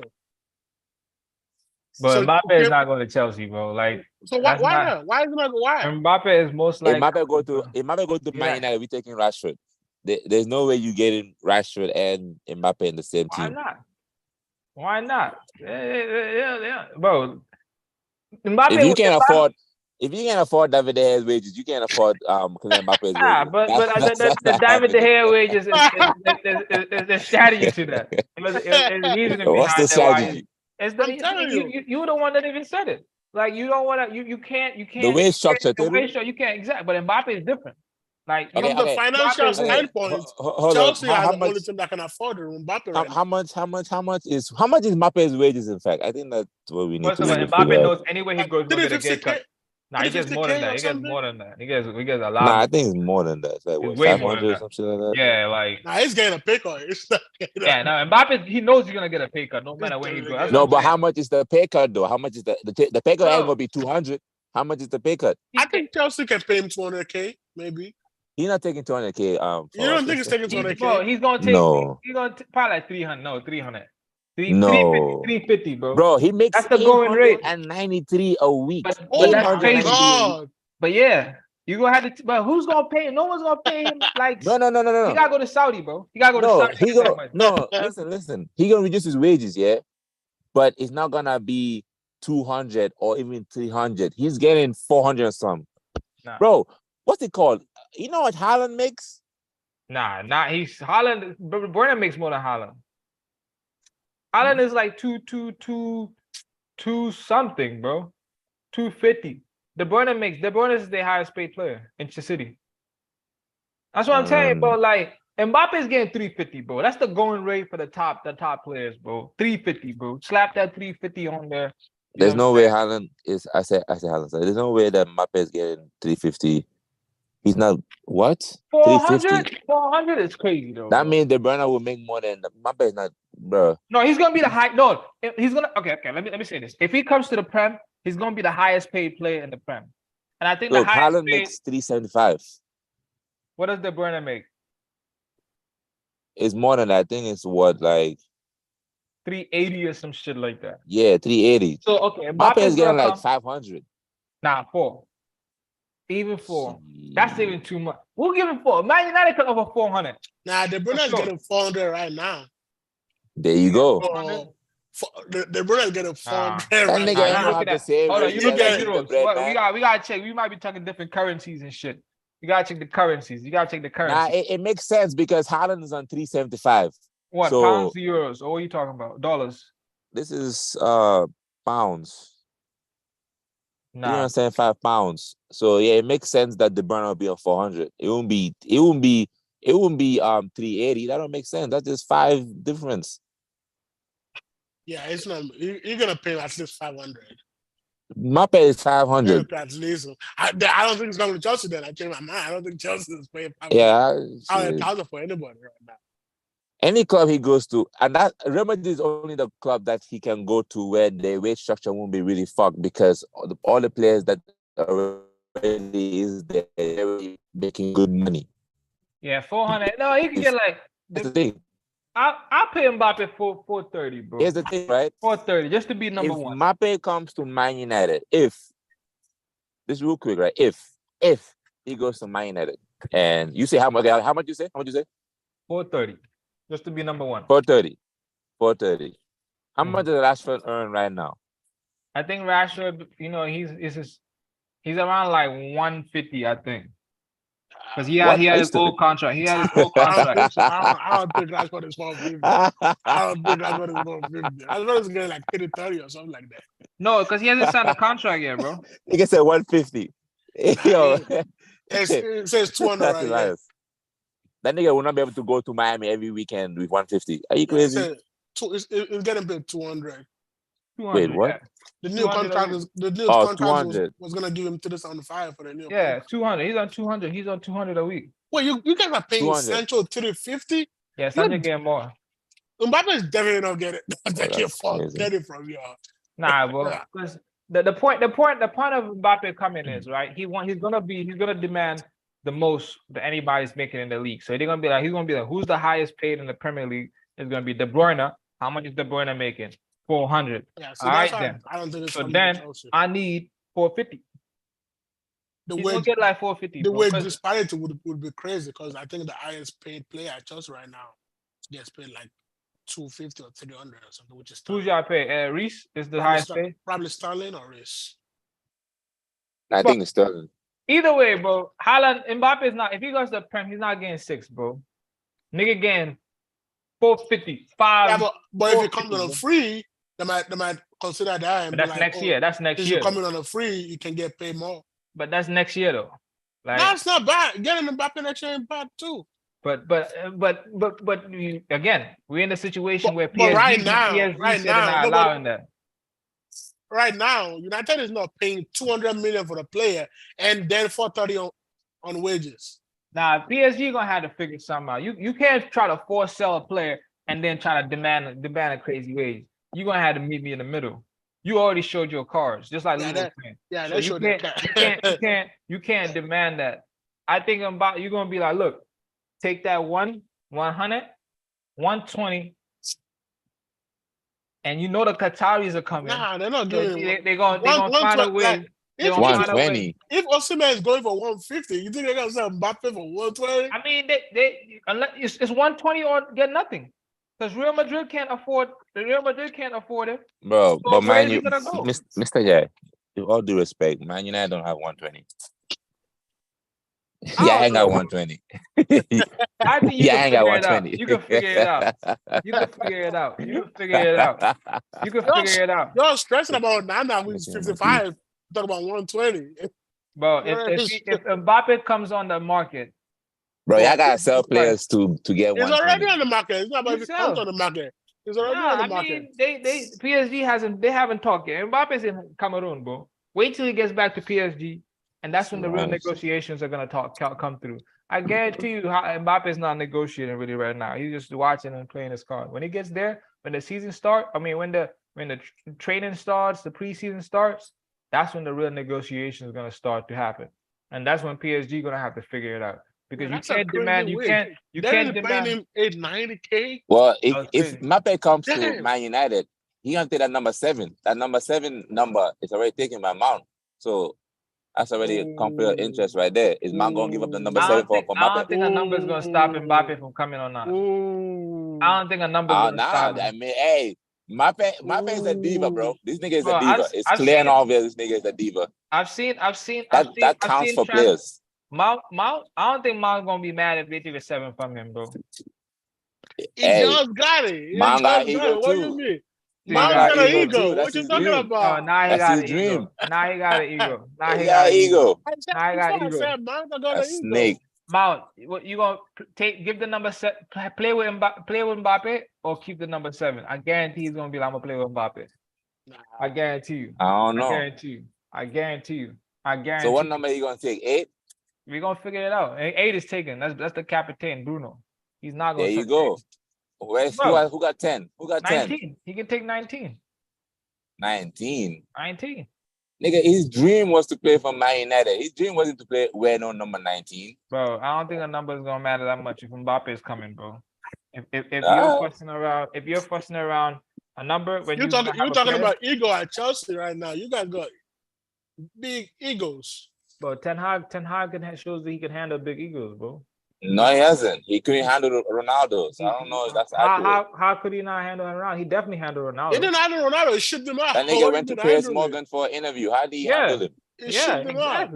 He definitely handled him. He benched him. That's not handling him. Shipping him out ain't handling him. What you mean? That is definitely how you handle him. You can't do it. Go. Nigga shipped him out for workhouse. If Al-Nassr didn't come and buy him, you think he would leave? Let's talk about what did Push do at PSG when his players was walking? What players was walking? Messi was walking. Mbappe was walking. Wait, Messi was not there with Push. What are you talking about? Messi was not there with Push? No, it wasn't. Was it? I don't think Messi was there with Push, bro. No, it wasn't. Bro, Messi was Push mad at Messi, bro. In the Champions League, I'm telling you, there was a game. I thought Messi was only at PSG for 1 year. Was there for 2? Yeah, I think it's 2. Ah, man. Yeah. I really don't follow that man's career. Bro, I'm telling you facts. I remember this game, and they were asking Puch in particular, and then they were complaining about his tactics and everything, bro. So, but the Mbappe thing, though, man. I mean, both our managers won't be able to handle Mbappe ego. Then, I mean, I think Ten Hag has shown more capability than Pochettino. What capability? Man was managing Ajax. Was managing kids. y'all just trolling. He was managing Which kids. What are ego you talking about? has What Ten ego? Hag managed? He was Bro, managing he's kids man. at Ajax. What ego has Ten Hag managed? There's no bigger ego than Cristiano Aha! Ronaldo. What's that nigga name? Lang. Was that nigga name? Lang? Is that his name? Lang. Noah Lang. Noah Lang is a winger for the Netherlands, Dutch. And he was in Ajax at first before he went to Club Brugge. And Ten Hag was his manager. Ten Hag didn't like Noah Lang attitude and all of this nonsense and shipped him out of the club. That's not handling an ego. Handling an ego is you have a player that has an ego, but they stay in your squad and they actually play. That's handling an ego. I don't agree with that. Okay, what's handling an ego then? Handling an ego is making because what's the point of tough decision. Making a tough No, decision. but he didn't make a tough decision with Ronaldo. He shipped Ronaldo Yes, he out. did. He did make a tough decision. And Nasir came to your rescue. If Nasir did not sign with Al Nasir, why was Ronaldo mad? Why was Ronaldo mad? Why was Ronaldo mad? No, do you think he would have still been in the team if Al Nasir did not come? My question is, why was Ronaldo upset? Because it was benched. Exactly.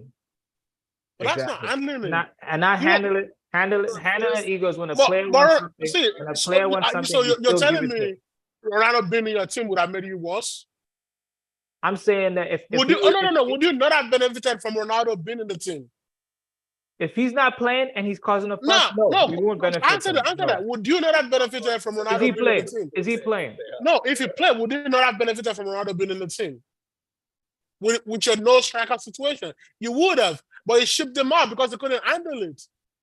No, he shipped him out because he felt that Ronaldo could not play in his system, and he felt that on top of him not being able to play in his system, you say you have a striker problem, and you shipped your best striker out. Exactly. So let me finish. You see that you this player who has an ego does not work in your system, right? So you bench him. You bench him a couple of games, and when you bring him back, he's complaining, he's causing a fuss. Then you're like, you know what? I'm gonna just keep benching you. And then he caused the interview. You let him go, and you still won a trophy, and you still came third. Yeah.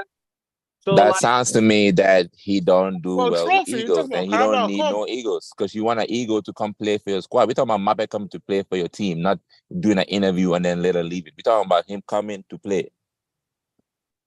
Ten Hag hasn't shown where he can handle an ego where the guy stays at the club and plays for the club. I don't believe in that character. I don't believe in that character that you have to show that you can manage ego so the player to stay. I don't believe in that. I believe managing the ego is you managing a situation and sticking. What's the point? Then that means you don't want Kylian Mbappe then. You don't want Mbappe then because Mbappe comes in. So if you're gonna ship all your big players out, what do you got? All the big players have what's the point?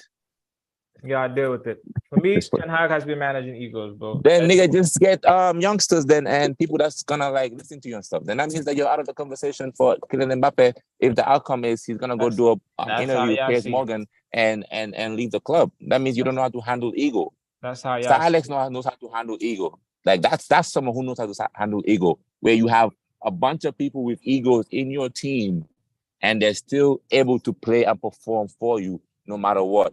Eric Cantona, all of these people. This is what's called handling ego. Ten Hag don't have that. He ain't never had it. Anytime an incident comes up with the coach, the player ends up leaving. That's not something called handling ego. That's called dealing with an issue and dealing with it well. How do you want to frame it? Cool. But what are we talking about? We're talking about Kylian Mbappe coming to play for your team. Can your manager handle his ego for him to play for your team? My answer is yes. And how you define an ego, that's how you define it. I don't agree with that. I agree. Yeah, but your example of handling ego is the players leaving. So if Mbappe is going to leave, if that's he's not going to play for you. No, if Mbappe comes and the United and feel like he's going to do what he wants and behave how he wants, 100% he can leave too. 100%. That's not handling ego then. No. There's a difference between your ego and just feeling like you're above the club. That's what Ronaldo would literally put himself in. He put himself that he was above the club, that he should play no matter what. Nah, but it was calling out. Wasn't saying he should play no matter what. It was calling out a lot of shit with the Glazers. What? It was calling out a lot of shit talking about. He talked about different things. Yeah, he talked about different things. His main point wasn't playing. that interview. He knew all of that when he first came, right? He That stayed an interview extra wasn't year. about him not playing though. But no, hold on. He knew all of those training things from the very first day he walked in. He said that in the interview. But then he stayed another year. So clearly, that was not the main reason you wanted to leave. The main reason you wanted to leave was you got benched when Ten Hag came. That's when all this happened. Because when Oli was there and he walked in, Yeah, he but saw the same he saw think the same trainer. He saw a better way to handle the ego would have been to manage Ronaldo and add him to your team that is clearly starving of strikers. He tried it. Then Ronaldo he didn't handle it. Then he can't handle it. He tried it. It didn't work. Then he can't handle egos. He tried it. It didn't work. Then he can't handle egos. No, that is if he can handle I disagree. it, would have made it work. I disagree with your definition of handling egos, bro. My definition of it, I'm giving it to you again. You have a player with a big personality. Yes, you have to deal with it. But when that player feels that at that point he's bigger than the club and what he says goes, I am 100% always gonna back my manager and the club because I don't feel like no player, like no matter what Mbappe does, I've seen he's not doing anything that I haven't seen. So yes, you're a great player, but you're not bigger than Man United, and you're not gonna come and feel like you're gonna just run the club and do whatever you want, and then you're gonna dictate what the manager does. Do it on the pitch. Now, if you're doing it, yeah, fine. But if you're gonna come in and try to feel like, no, 100%, I'm always back the manager. And if Mbappe comes and does what Ronaldo did, 100%, ship him out again too. Yeah, but that's not what we're talking about. We're not talking about you backing your manager. I back my manager all the time. We talking about handling. Who's dealing with the egos? Is it not the manager? Yeah, but no, backing your manager is different. Like we're talking about, you, the manager handling the ego. I'm not talking about you backing your manager. You're gonna back your manager either way. I don't know. Handling ego goes back to making decisions, bro. And players sometimes put you in a position where you got to make a decision. And if you make the decision they don't want, they cause a fuss, and they want to go. This is not the first time we've seen it. But that means Mbappe can't come to Man U. That's how you guys are saying it. I'm not saying that because I don't believe Mbappe is gonna come and do what Ronaldo did for if he. No. You see what he's doing? Do you know Mbappe? You see what he's doing at PSG? Bro, Mbappe don't even care about the French national team. The French national team. Mbappe is a type of person. That's why I fuck with Mbappe. He stands for him. He stands for what he believes is right and all of that stuff. So even when it comes to the French national team, like them even trying to put KFC and all of this shit, he's like, nah, my image rights and all this shit. He stands for what he believes. So Mbappe don't give a fuck about no club. Mbappe gives a fuck about him and his legacy. So if he comes to Man United and that ain't gonna work out, I really don't see Ten Hag being able to handle Rashford and also Kylian Mbappe. I just don't see that being the case. But let me ask you: you think Push can handle it? I don't see Push handling Mbappe too at the same time. I don't. I want to come to Chelsea, I want but Mbappe I don't at see Chelsea, it's just for the vibes. You can say Mbappe play for Chelsea. I need that. I think that you already know. So you already know what Mbappe is doing. Let's say he's doing all this at Chelsea or at PSG. Before you sign that contract with Mbappe, have that conversation with him. Get everything straightened out. Get a plan. Get everything. Get all the issues. Yeah, but talk about all that. Let him understand what it is. Be honest with him, and that's why I feel like Ten Hag is going to be. I feel like Ten Hag has been very upfront and direct with all the players. You cannot want the plans you want. He wasn't upfront with Ronaldo. Mbappe is gonna do Mbappe. I don't believe that. I don't believe he wasn't upfront with Ronaldo. I heard what Ronaldo said. We've heard the Ronaldo side of the story. We've heard Ronaldo's side of the story, and I don't believe that. I think Ronaldo was just upset that he didn't play. You know what I'm saying? I heard. He was upset about the way the club handled the death of his child and him being able to go and see his child. No, you're There's right. a lot of things that he was really upset about. It had nothing to do with the play. It was more also respect.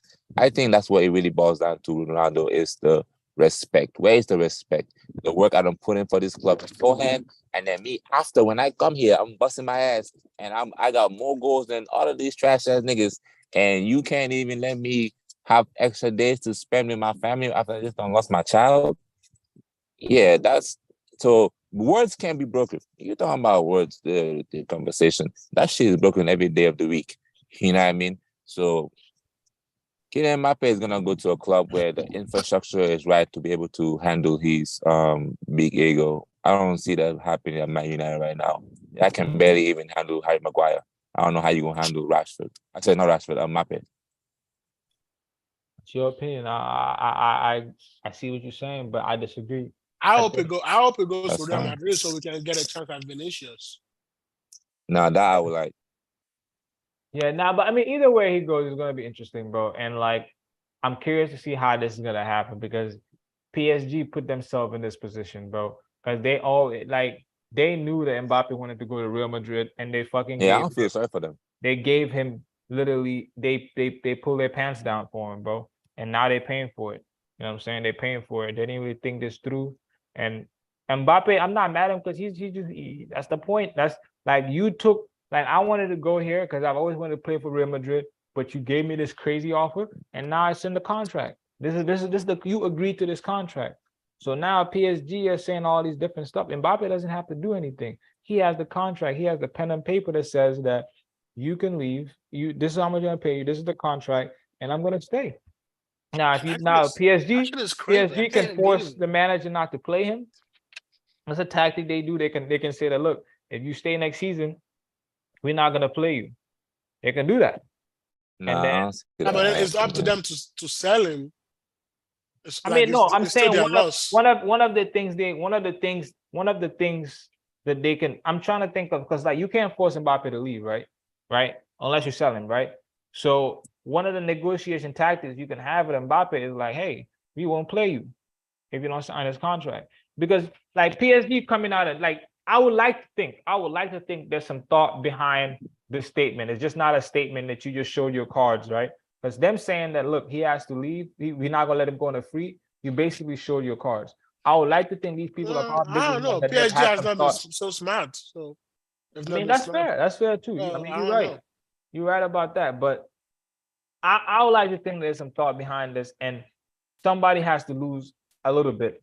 And the way I see PSG not completely losing is you're not gonna get I mean, 200 million is crazy when you can literally get him for free next year. You know what I'm saying?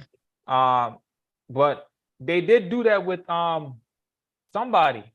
I think PSG did that with somebody with I don't know if it's Mbappe when they originally bought him. There was a player they bought for a ridiculous amount of money when he could have gone for free next year. Wasn't it Neymar? It might be Neymar. Wouldn't Neymar have gone like the next season? Yeah, for free. 275 or something. Yeah. That's when they broke the transfer market and shit. Yeah, you're right. Neymar. They did it with Neymar, right? When they spend a ridiculous amount of money, but then they had the money. So, but the big hitters right now are not like you said. Real Madrid don't really have the money. United don't really. It's they're gonna have to cuff it up. So they're gonna have to figure it out, bro. So I don't see them getting that 200 M's from Mbappe. I see them 100 mil, 120. Yes, it's crazy. You're taking a loss, but at least you're getting something back. Because clearly you don't want to lose him for free. That's the whole point. You don't want to lose anything. So it's negotiation, bro. I'm gonna meet you in the middle. We gotta talk about this Dybala rumor. Dybala to Chelsea. Lulu. Wait, real quick, before we switch topic real quick, I wanted to say about PSG. I think that PSG, they're gonna be in a good stance coming in next season. I like the things that they're doing so far in the club with Luis Enrique coming in, and the signings that they've been making are like very smart. They've been like low key on the radar, but they've signed like 6-7 players so far, and none of them really cost more than 50 million. You know what I mean? So it seems like they have gone back to basics, really. They did the same thing when they got Messi, Hakimi, Donnarumma. Yeah, but these are big name players. You know what I mean? These are big name players. Messi was a big name player. What you mean? Messi's a big name player. They got like a squad of like 5 or 6 players for like basically nothing that season, and only Messi performed, and maybe Hakimi. The difference is they signed. That's somebody you're talking about. They signed big name players. All those you name are big name players that they don't really have much to prove in their careers. Maybe Hakimi, cool, but I still think that's a good signing. But when it comes to the others, they don't really have much to prove because they already achieved it. This summer, they've signed players that are hungry for success, haven't really experienced success yet. I like Lekangin for them. Yeah. I like that. And also they triggered Javi Simmons' buyback clause. Right. They triggered his buyback clause for like what? I think it was like 6 what, mil? 5 million or some small thing 6 like that. million, yeah. 6, huh? Yeah, 6 6 million. million, yeah, something like that. Yeah, 6 million. Now it depends if Javi Simmons going to accept to go back to PSG. I personally think he shouldn't because I think that boy is bigger than the French league. Just personally, he's a very, very good player. I think he's bigger than the French league, but it would be good to play under Luis Enrique because Luis Enrique, the type of football he plays, that can unlock a lot of things in Javi Simmons to making him like a proper midfielder. Maybe go back to France for. If I was Javi Simmons, I would go back to PSG for maybe because he's young. He's like what, 19 right now. So I would go back to PSG for maybe 3 years, 4 years type shit.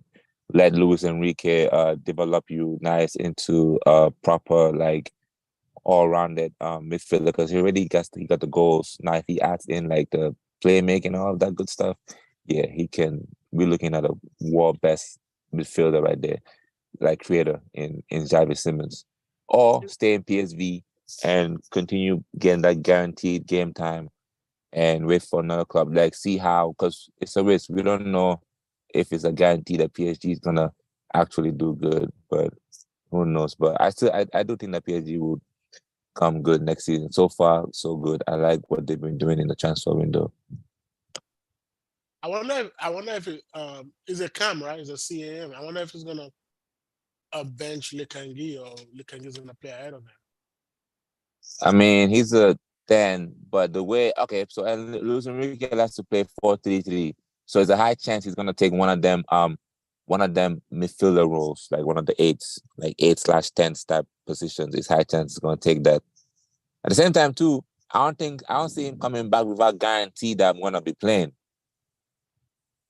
So I don't know.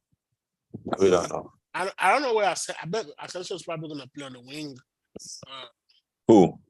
Was it Asensio that go or Isco? Which one? I don't know, one of those. Asensio. Well, Asensio gonna play right wing. And they're also trying to get rid of Neymar too. I don't know how they possibly gonna get rid of him because him too. He's like, shit, nigga, I need my money. How long is the contract? I have no idea. He might have 2 more years or 1 more year. He's getting paid a shitload of money too. Yeah. So he's not too eager to leave too. And who wants Neymar really? Yeah, there's a lot of drama comes with Neymar. Yeah, he doesn't stay fit too. So yeah, I'll take Neymar. I'll take Vinicius or Rafael Leao at Chelsea. Yeah, I'll definitely take them too. AC Milan too is making good moves in the transfer window too. AC Milan. Yeah, they've been making a lot of good moves. Who did they get? Pulisic, Loftus-Cheek. Who else did they get? Yeah. Couple of people. I know that it's so Tolani though. I don't. It's so Tolani. Yeah. That one. Let's low key talk about that because Tonali. But you don't get which part you don't get. Why they so Tonali? Like Tonali is made for the future. Why they sell one of the well, best players? finances over there in Italy, they don't really have the finances like that to be saying no like that. You offer how much they offer? Like 70 mil or some shit. 75 or something like that. Yeah, they pack that nigga's bags for him. You know what I mean? Like 75 mil, they can do a lot of that. And they probably it's like this, right?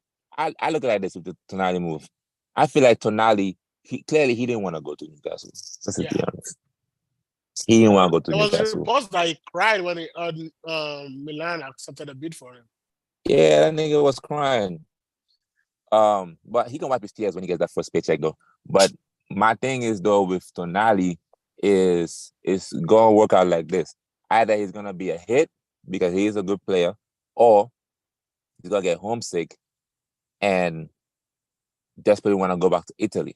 It's gonna be like the Lukaku situation. Right.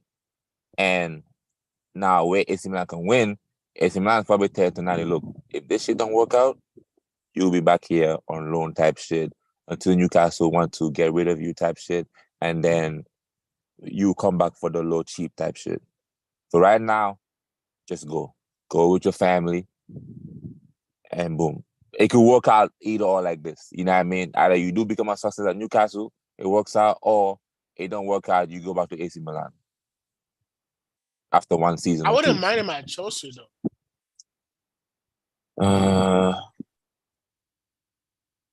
I don't know. We showed like 5 midfielders. We definitely need some midfielders. I wouldn't mind them. Yeah, I had a lot. Oh, But- yeah, most of them were defenders. But but- I like Caicedo too. Caicedo's alright too. Yeah, that's why I'm curious for preseason to see what goes on, because we have a lot of youngsters that could potentially, grab these like positions. I think we need to just learn in the first 11. Are they ready for the? You won't know if they're ready if you don't play them. Well, so we got Santos, we got Asade or Cesare. That guy is actually really good. He played Who? Casade, the Italian guy. If you midfielder. think Casade is good, then Andrew Santos is gonna wow you when you see him. Yes, Andrew I see Santos is I ready. thought Santos played for Brazil too. Really good. I don't know. Yeah, even That's Barca won him. I seen That's links the with question. Barca. I didn't ready for the Premier League. The Premier League is a different beast. Man, Premier League is overrated. Thanks. A lot of players come here thinking they're gonna blow up. They don't know shit. I've seen players come from different leagues and make the Premier League look like nonsense. Nah, Alan is the only player that has done that. What other player has done that? Michu. Yeah, no. Michu did it for Michu. one He season. did it for one season. One season. I didn't say that the how long they did it for. And I'm just saying, like, They didn't even do nothing with it, yeah. Nah, he didn't get to Alan's level. Alan was Ozil came and made the league look weak. But Ozil is one of the best players in his position of all time. So, Yeah, but still, what do you mean? he came but and made the that's- league. So you said, so what type of players should I name? Should I name players that are stars, or should I name players that are like unknown, that came and like Nah, made the man. league like? I think stars are like will always do that, right? Any league they go to, they're gonna shine. That's why they're stars. Like Di Maria didn't do it, and he's a star. Di Maria is not a star in my eyes. So, Nah, the Maria was good in this time. yeah, I don't think Di Maria is a star. But Okay. yeah, Jamie Vardy did it. Jamie Vardy came from non-league, climbed up, came to the Premier League. Yeah, but got like top that goal was scorer. it was English football true and true. It didn't come from like a non-physical football to playing the Premier League. but you can name a few, right? But it's not the norm. Hazard. It's Hazard. not the norm. It's not a norm. Let me drop that one. Hazard Hazard? from Lille's French league, Yeah, Hazard. came from French league, came to the Premier League. So are you Made saying it big. where does Hazard fall in that box? The star or non-star? A lot of the star. What you talking about? I'm asking Hazard's a who- star. I mean, All right, so we But but we agreed that no, stars are no, different. no. But when Oh, you're to name me a non-star. when it came, Well, it when he wasn't a came star. in, he Though. wasn't a star. Wasn't a I star when mean, it He came. wasn't a A star. star is just some. If you're always a star, you just have you just at your Nah, potential it was stage. like how old was it? Like 19 or something But when it you're came. at your potential state. That's the point we're making, right? You're at your potential. Like, stars are always stars. Like Jude Bellingham, like was always a star. He just needed to just have that experience. So I don't Caicedo. consider Caicedo came and dominated. I don't know his first season if he dominated his first season. And this season was his first season, right? No. Wait, he Not played this for season. Brighton before this season? I Yeah. didn't know that. I Yeah. did not know that. Yeah. This He was played for Brighton before this season. yeah, he was here last season. But I mean, there will always be a one. Michu. Bro, you said Michu, You bro. said Mitchell already. There'll always be one or two. Like out of like there's like how many players come a season to the Premier League? Like thousands. Yes, there will be one or two that's gonna shine in there. That's a given, but it's not it's not like unexpected. You're not expected someone who comes out of nowhere to just be a star and See, make that's why the I'm league that's look why I'm silly. scared of buying all these strikers. That's why I'm scared Yeah, of buying no, all these strikers for 120. Like I don't know if they're gonna perform. I'd rather have play without a striker till January when we can get Tony. Ivan Yep. Toney. Yeah. Yeah, I So mean, without a striker until January. We can yeah, get let's see. How old is he too, though? Ivan Toney is like, this is like the worst thing that could happen in his career at this time, because he's at the point where like, 'cause he's like 27. 25 or 27. Somewhere. Yeah, I think it's like, yeah. So this would have been his year for him to move really, and like, let's say go to a Chelsea and really kick off his career. So now you 1 year later, he can still do it, but him not being able to train with the team and everything. His ban ends in January, right? Some February. It's 8 months. Yeah, January. Yeah. No, I think it's right after January, but around that time. Around that time. Yeah, so you can still get a decent move in January. I mean, what team is gonna risk having a player sign him at January? I think at the end of the season, like next season around this time, yeah. But he also has to like have a decent end to the season. Now, I think if Chelsea is struggling for a striker mid-season, I think we'll go for him. You take that risk? I'll go for him. If the money's right, I don't. Yeah, if the money's right. If we're struggling mid-season, yeah. You know, Chelsea, December, November, we always struggle to score goals for some reason. So does that mean you find Putch around that time? That's around the time you see Putch leaving his job? Nah, struggling to score goals don't mean we lose games.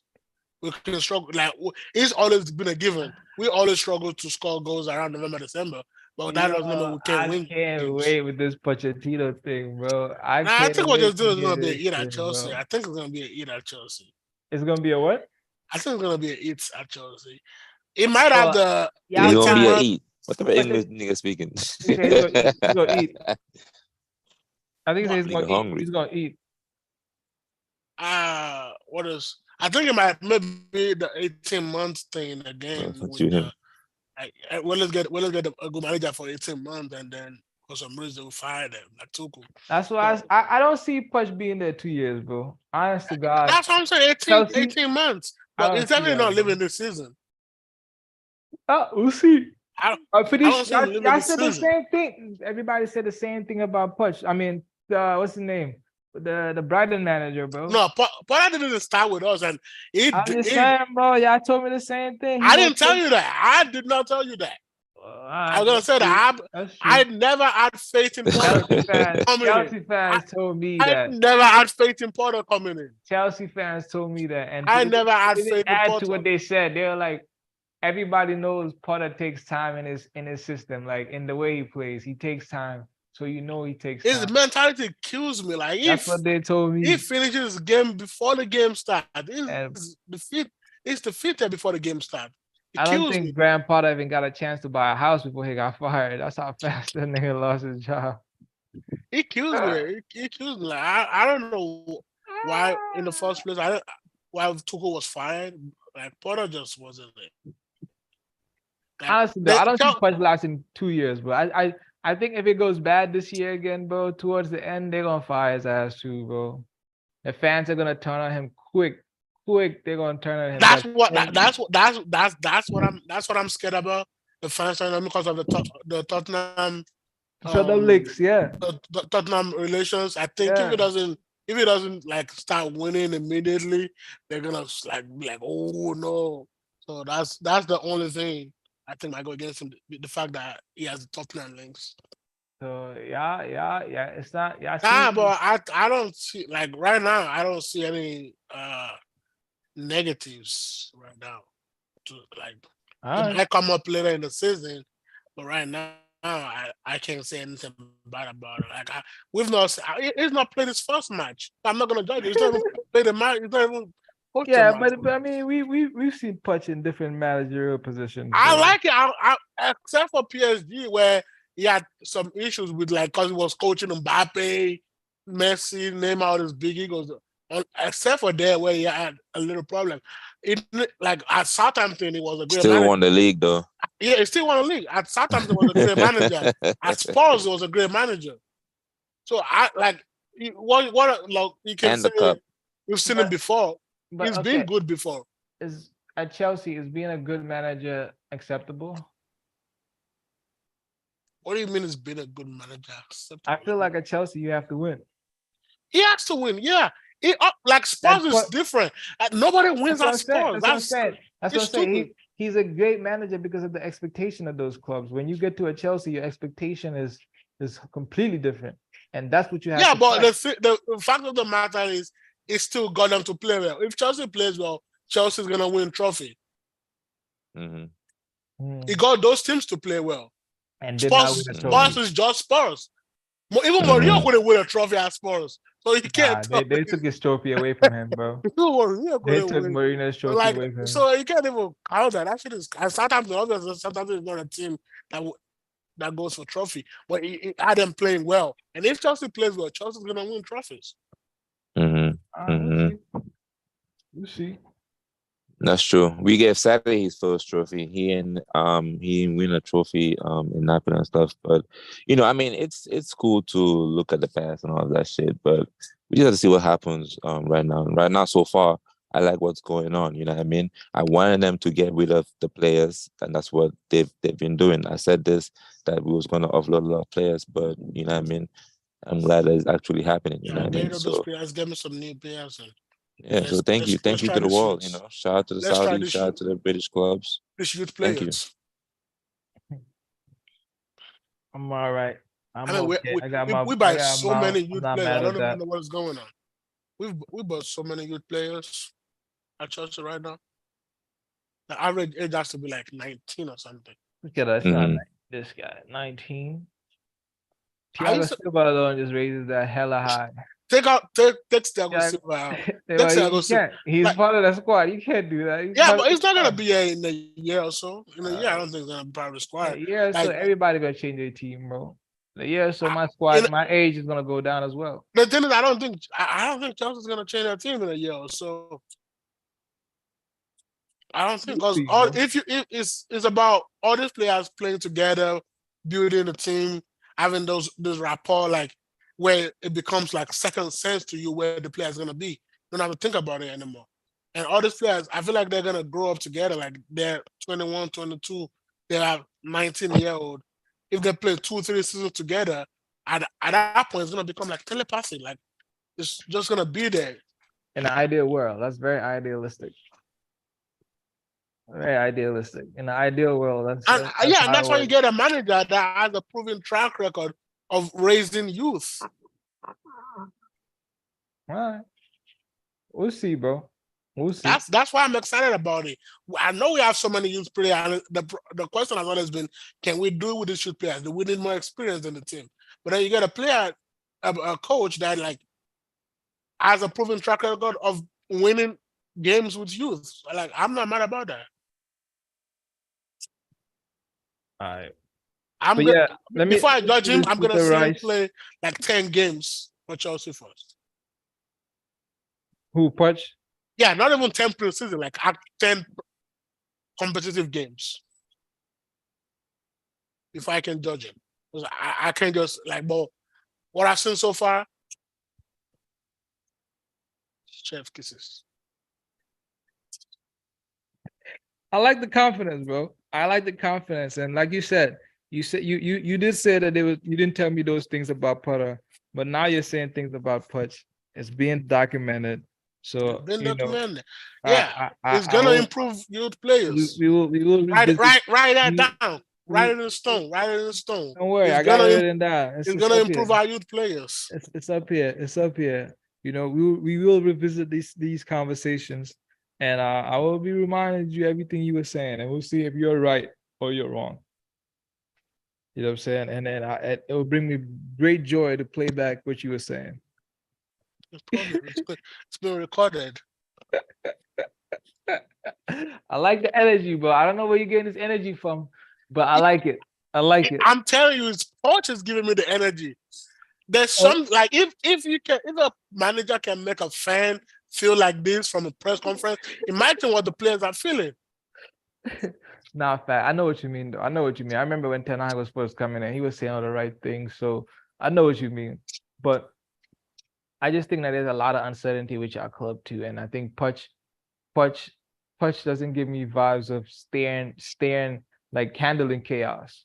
You know what I'm saying? I don't get that, man. I don't get that vibe from him that he's good at handling chaos. But I could be wrong. I could be wrong. And if I'm proven wrong, like Louis said, I'll just say congratulations. You know what I'm saying? And then leave it at that. But yeah, y'all got anything else to say, bro? Try to wrap it up. Last words. Anything y'all want to add that we missed? I think that's it. Really, I haven't. I think that's it. That's it. All Is right. Sancho going to Dortmund? Nah, Sancho staying this season. I haven't heard anything about Oh. Embiid. He's I've staying. had like even go on Twitter that they Yeah, but posted trust me, like bro. I On will run it United, back. bro, don't like outgoings right now. The only one that's looking to leave is Fred. Um, Sancho, we're not letting Sancho leave just yet. I think they're gonna give Sancho one more year. You know, I think like Palestri's gonna go out on loan. Ahmad's gonna go out on loan. The Greenwood situation has not been addressed yet, but hopefully that gets I addressed. is going to Atlanta. I hear all that, but this is the Greenwood, bro. You either bring back the kid or terminate his contract, bro. I don't understand this loan shit. You either bring him back or terminate his contract. Like, make a decision. You know what I'm saying? It's either you don't want him at the club, or you know what I'm saying, you bring him back. This loan shit, it is not needed. Yeah, because but it comes down to all this Italian team that they don't have money, so I don't think it might be an issue of they can afford so it. I'm saying that if you're bringing Greenwood back, you're saying that everything is done. It's he was financing. That's been put to bed. It's done. Let the kid play football. That's what it means when you're telling me you bring him out on loan. At that point, Greenwood is good enough to be in the squad right now. So bring him in United. We need him. But if you're saying everything that happened, we want to stay away from it, we terminate his contract, fine, do that. But don't. They might want to make some money off of him too. But loan does not. You're not really making. I mean, you might. Yeah, that's what I'm saying. He's paying his contract. They might want to sell him, but we know this CDI clubs don't have money. But even the selling him, like, I feel like at that point you're kind of, so the United has to make a decision. I think they're stuck in this moral decision part. They're trying to cop out. That's what the loan tells me. It's like you don't want to make a decision, right? And you kind of want to throw him somewhere else, let him play, let the noise die down, and bring him back. That's what the loan is telling me. It's not about selling him. It's about that we don't want to make the decision and have him and let the press be like, yo, you brought back a player that did X, Y, and Z. And at that point, I'm saying United, don't cop out, make a decision and stand on your decision. You either bring him back or you terminate his contract. It's one or the other. Because he is better than a lot of the players, majority of our players. Literally, I mean, Rashford this season is up there with him. But apart from Rashford, there's no one that's better than Greenwood in that forward line. You know what I'm saying? So he's way too good to go out on loan. So you either make the decision to bring him back or terminate his contract. Pick one. That's my pick. Pick one. United fans don't want him back. That's what I'm saying. They gotta pick one. Pick one of the two. The loan is a cop out, bro, and you're not really helping yourself because if you loan him back, he scores goals. You don't have a striker. You're missing out on strikers. Everyone's gonna look at you like, what the fuck? Why did you loan him back, loan him out when you clearly needed him? And if you know what I'm saying, like I'm gonna be asking that question. You know what I'm saying? I'm gonna be asking that question. So it goes back to the moral decision. Make a decision and stand by it. So this is something that I'm looking at Ten Hag to see how he handles things. I'm looking at the club and see how they handle things. So the loan thing is kind of pissing me off. Make a decision. You bring him back or you terminate his contract. Fine with both. Yeah, it's crazy bringing back a rapist. That very much hurts the image of the club.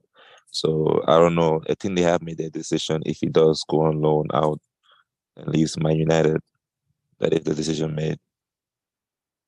That to me is not really a decision. It's you're passing the decision to someone else.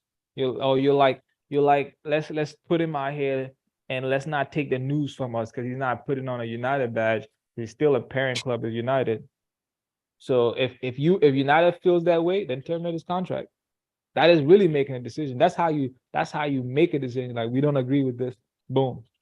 That's how you do it.